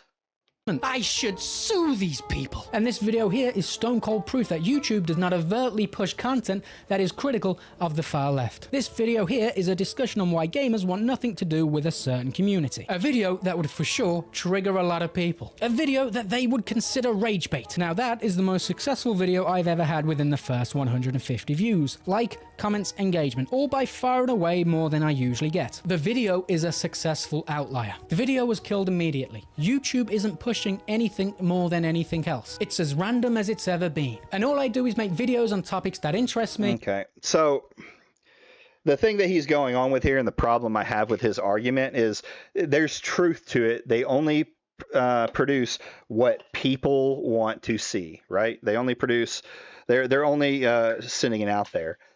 The point of rage bait isn't to make the algorithm push the video. The point of rage bait is it causes people to interact with the video. This was Kotaku's strategy back in the day, and Polygon was one of the worst too. They write rage bait titles because it's going to get you to click on their article. You may not even read the article, right? It's not the system that RageBait interacts with, it's the people that RageBait interacts with. Or worry me, in this case. What we're seeing with larger creators is audience that have been built over a long period of time. Audiences who, like anyone else, will be drawn to more dramatic videos involving their... Yeah, most of the outlet. I don't know who Gawker is. But there's tons of articles. Like Park Place is pretty much doing the same thing. And so, not well, I would say. Yeah, it wasn't all the downvotes and negative reviews. So, well, here's the thing. Like, when it comes to YouTube, at least, from my understanding, from what I've read and things like that, dislikes mean absolutely nothing. If the person clicked on your video to dislike it, it actually helps it a little bit. Like what was said earlier, the most important thing, the point of rage bait is to get people to watch it and be gone. Exactly. Watch time is the most important thing, because clickbait used to be really popular in the beginning of YouTube because all you needed was the click to make money. So people were flat out lying in their clickbait articles or clickbait videos to just get the click and then say something completely different in the video. I'm sorry, but saying it's woke does have a sort of rage bait idea to it, right?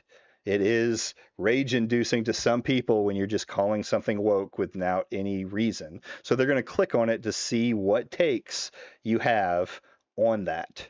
Though some are just going to get, people just like to go into the comments. I don't have a great retention rate. Favorite creators, like a game getting killed and the studio getting gutted from it.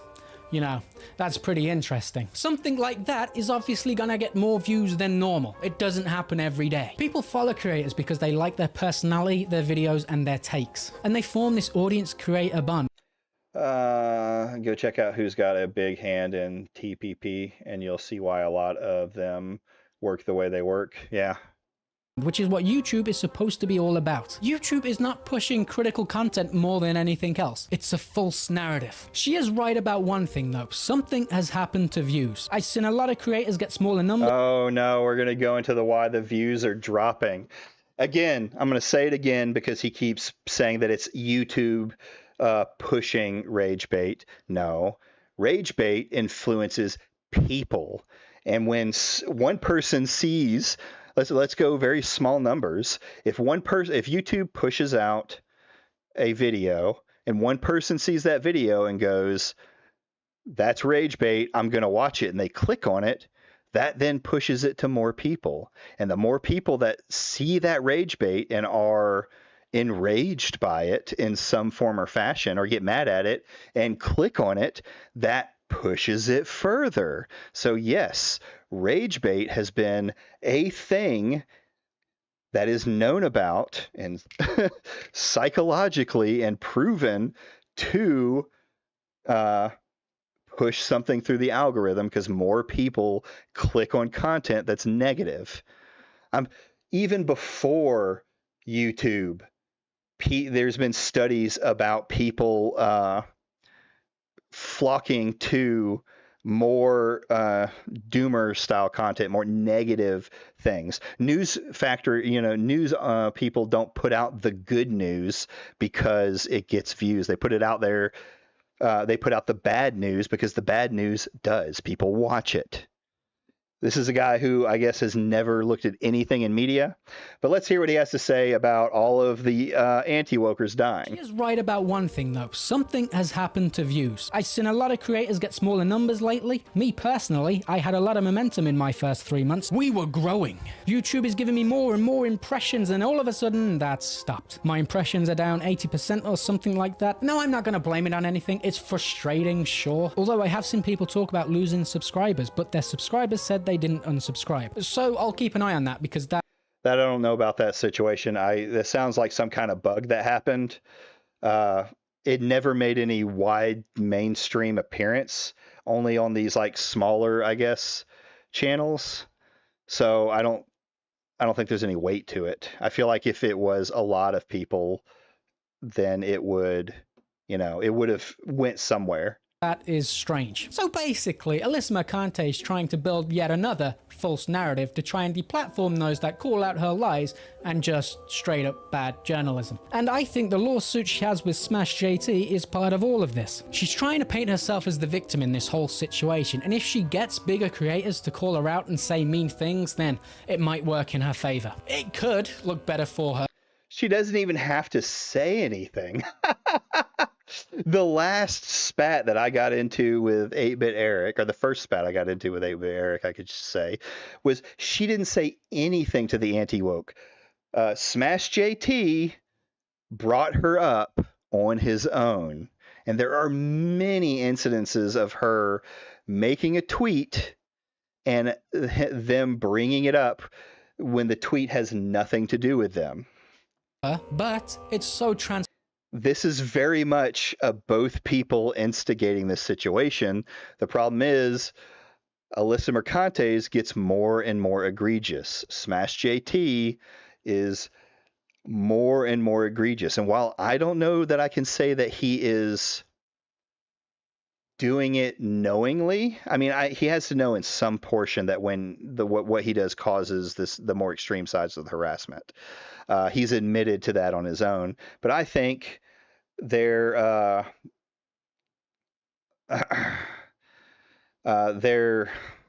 man, brain's not working right, starting to get a little tired. What What did I just say? Fuck me. Can you tell I'm getting Alzheimer's? Runs in the family. So hold on. If she gets bigger creators to call her out and say me. Yeah, they don't. It's a both sides. They both do this to each other. Alyssa Mercante is one person versus like, what did he say? 32. It's, you know, everybody makes videos about her, and all she is a journalist that writes what you could consider clickbait or rage bait.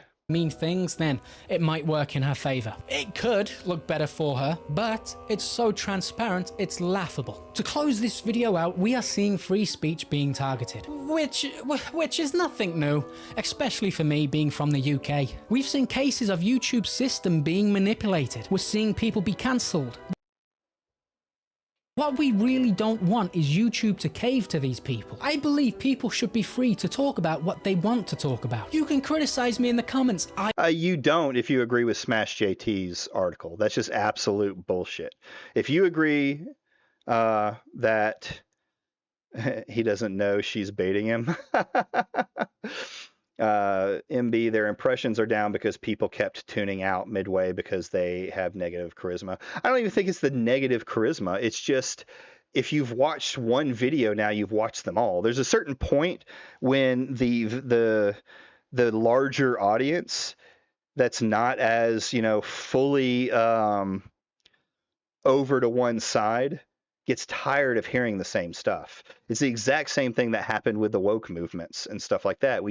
You get tired of hearing the same narrative over and over and over again. And then when you start to realize that now they're talking about stuff that doesn't make any sense. Like, I think the Assassin's Creed stuff was a big hit to their credibility, because I don't think most normies or even most of the more central people thought that Assassin's Creed was a bad game. You know, it was the farther to the right guys who did it. Assassin's Creed sold well, as much as they would like to push the narrative that it didn't. I don't care. But if you're going out of your way to take away free speech, deplatform people, take away people's income, cancel them completely for criticizing her or her friends or their ideology. Call me crazy, but I believe that someone who does those things should be deplatformed themselves. And YouTube. All right. Boom. Let's get Clinic to deplatform Smash JT for calling for the stifling of free speech, the deplatforming, and the hurting of income of Alyssa Mercante. Let's fucking go. Not doing anything about this is worrying for the future of the platform. It is not criticism of these people, it is actively trying to get them deplatformed. And YouTube needs to do a lot better at monitoring this sort of behavior. People have drama on the internet all the time. Let them. Who cares? Let them say what they want. That's the thing too. People have drama on the internet all the time. People like Chud Logic say crazy things. He has an entire segment called Rape Review. Nicholas Diorio, before he went soy for Ethan Klein, had Ultimate Rape Review. They constantly get into drama and talk about people. Why don't they get deplatformed? Because they follow YouTube's terms of service. Their first major loss was Silent Hill 2. Yeah, I mean, there's a lot of, I think, minor losses that led up to that. I don't know that I know the exact moment, but I know from December to now, a lot of the anti-wokers aren't doing well, at least view-wise. But if their views are down as massive as they are, they're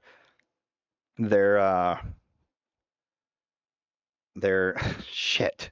One day, y'all are just going to sit here and watch me slip into senility and not remember anything that I fucking say. Their actually throughput, their watch time can't be as good. Smash started out with over 3 million in December, at the end of December, a month. So 3 million, then it went to like 3.5, 2.5, and then now it's under 1 million. It's like 900K. But someone actively trying to prevent people from speaking freely is troubling. And YouTube look like they're playing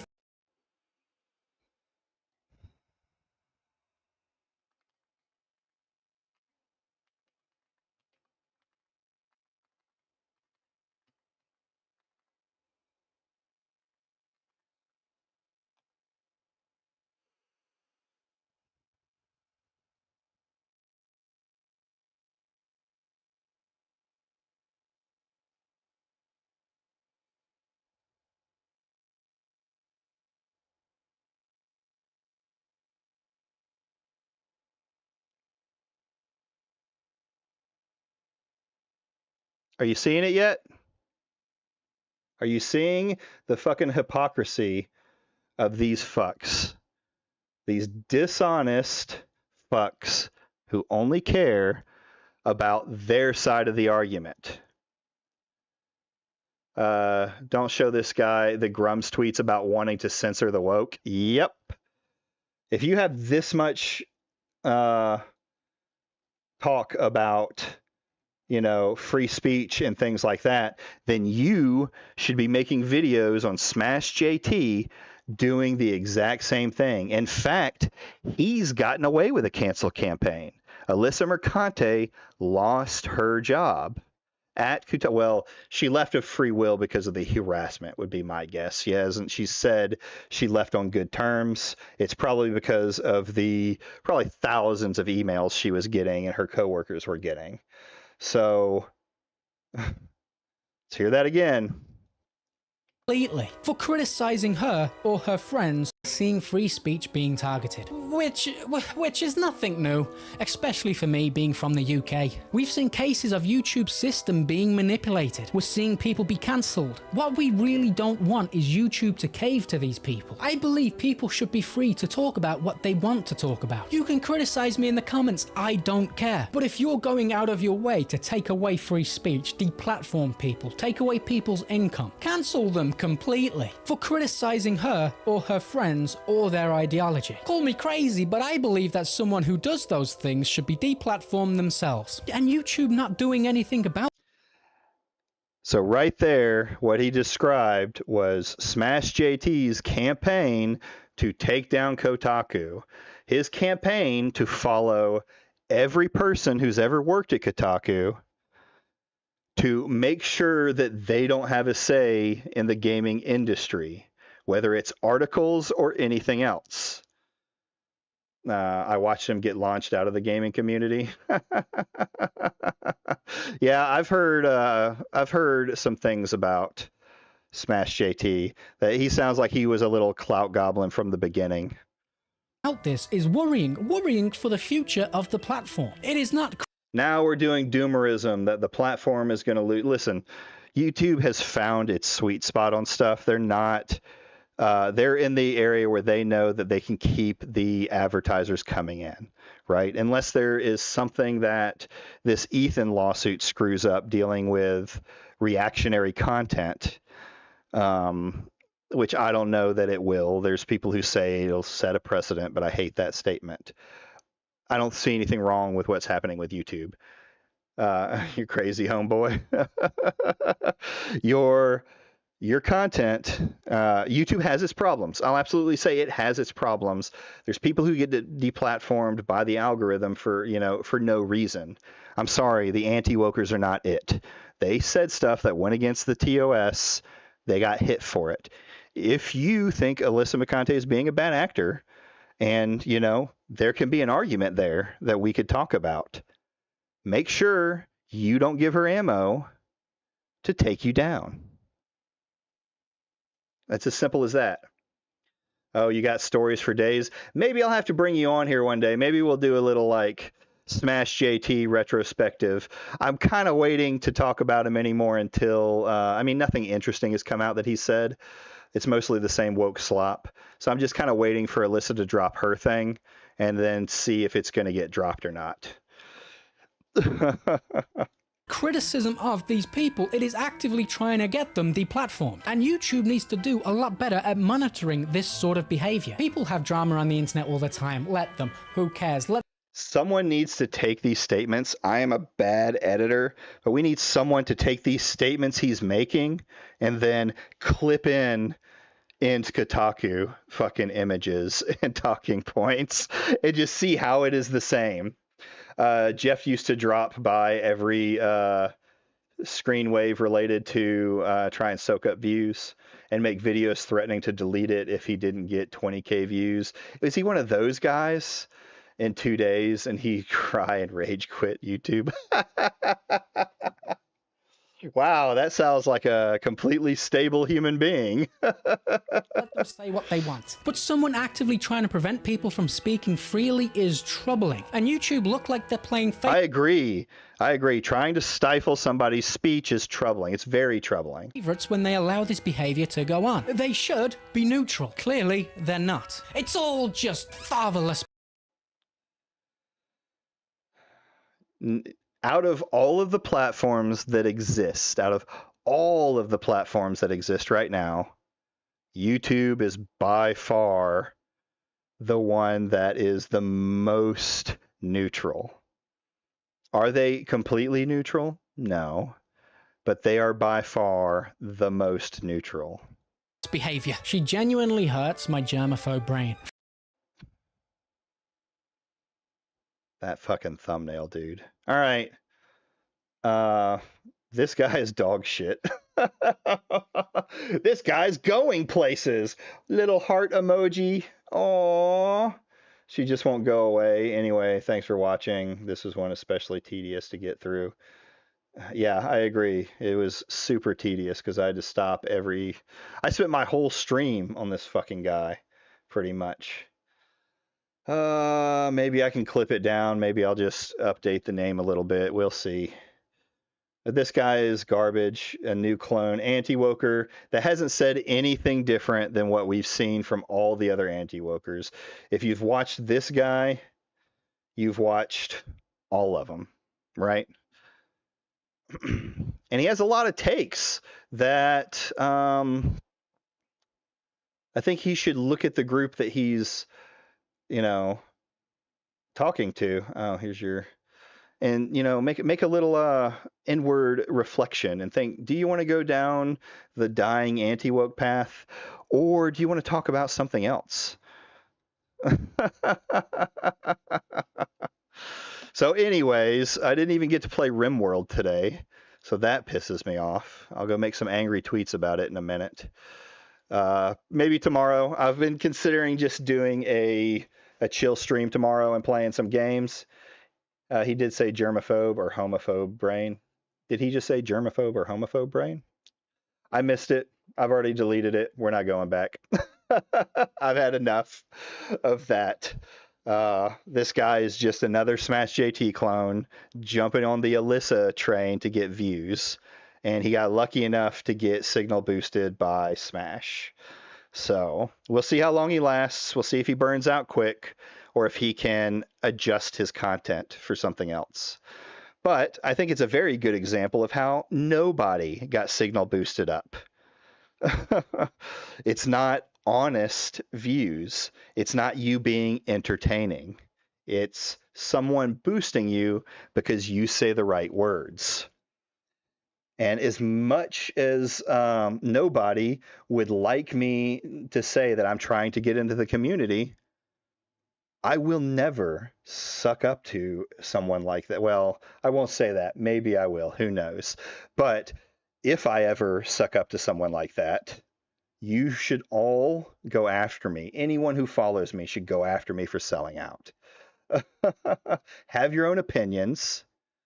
Your opinions can be similar, right? It'd be one thing if all of these people were watching stuff in their own vacuum and coming to an opinion, and their opinions were all the same, right? That can happen when you have the same views and outlooks, but it's not. It's people watching Smash's video or Hypnotic's take, or it's whoever finds the video at the top and just regurgitating it. So with that, you're being a wise ass. Okay, sure. Anyway, anyone else got anything interesting to say? Well, no, it's time. Y'all can have at it. I'm going to clock out and go to bed. I will be on tomorrow around the same time, 8:30. If you haven't liked the stream, by all means, like the stream. Touch that subscribe button. They think that I'm just in it for the clout.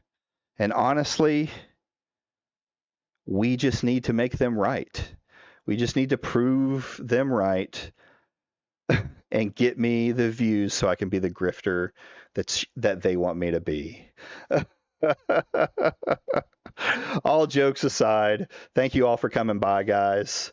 If you like the comment, if you like it, give me a subscribe. We'll be talking more. I'll clip some videos out. I've got some stuff that I'm trying to clip up and post out, but most of it's just from my stream, so y'all don't have to watch it full time. So y'all have a wonderful night, guys, and we will see you tomorrow.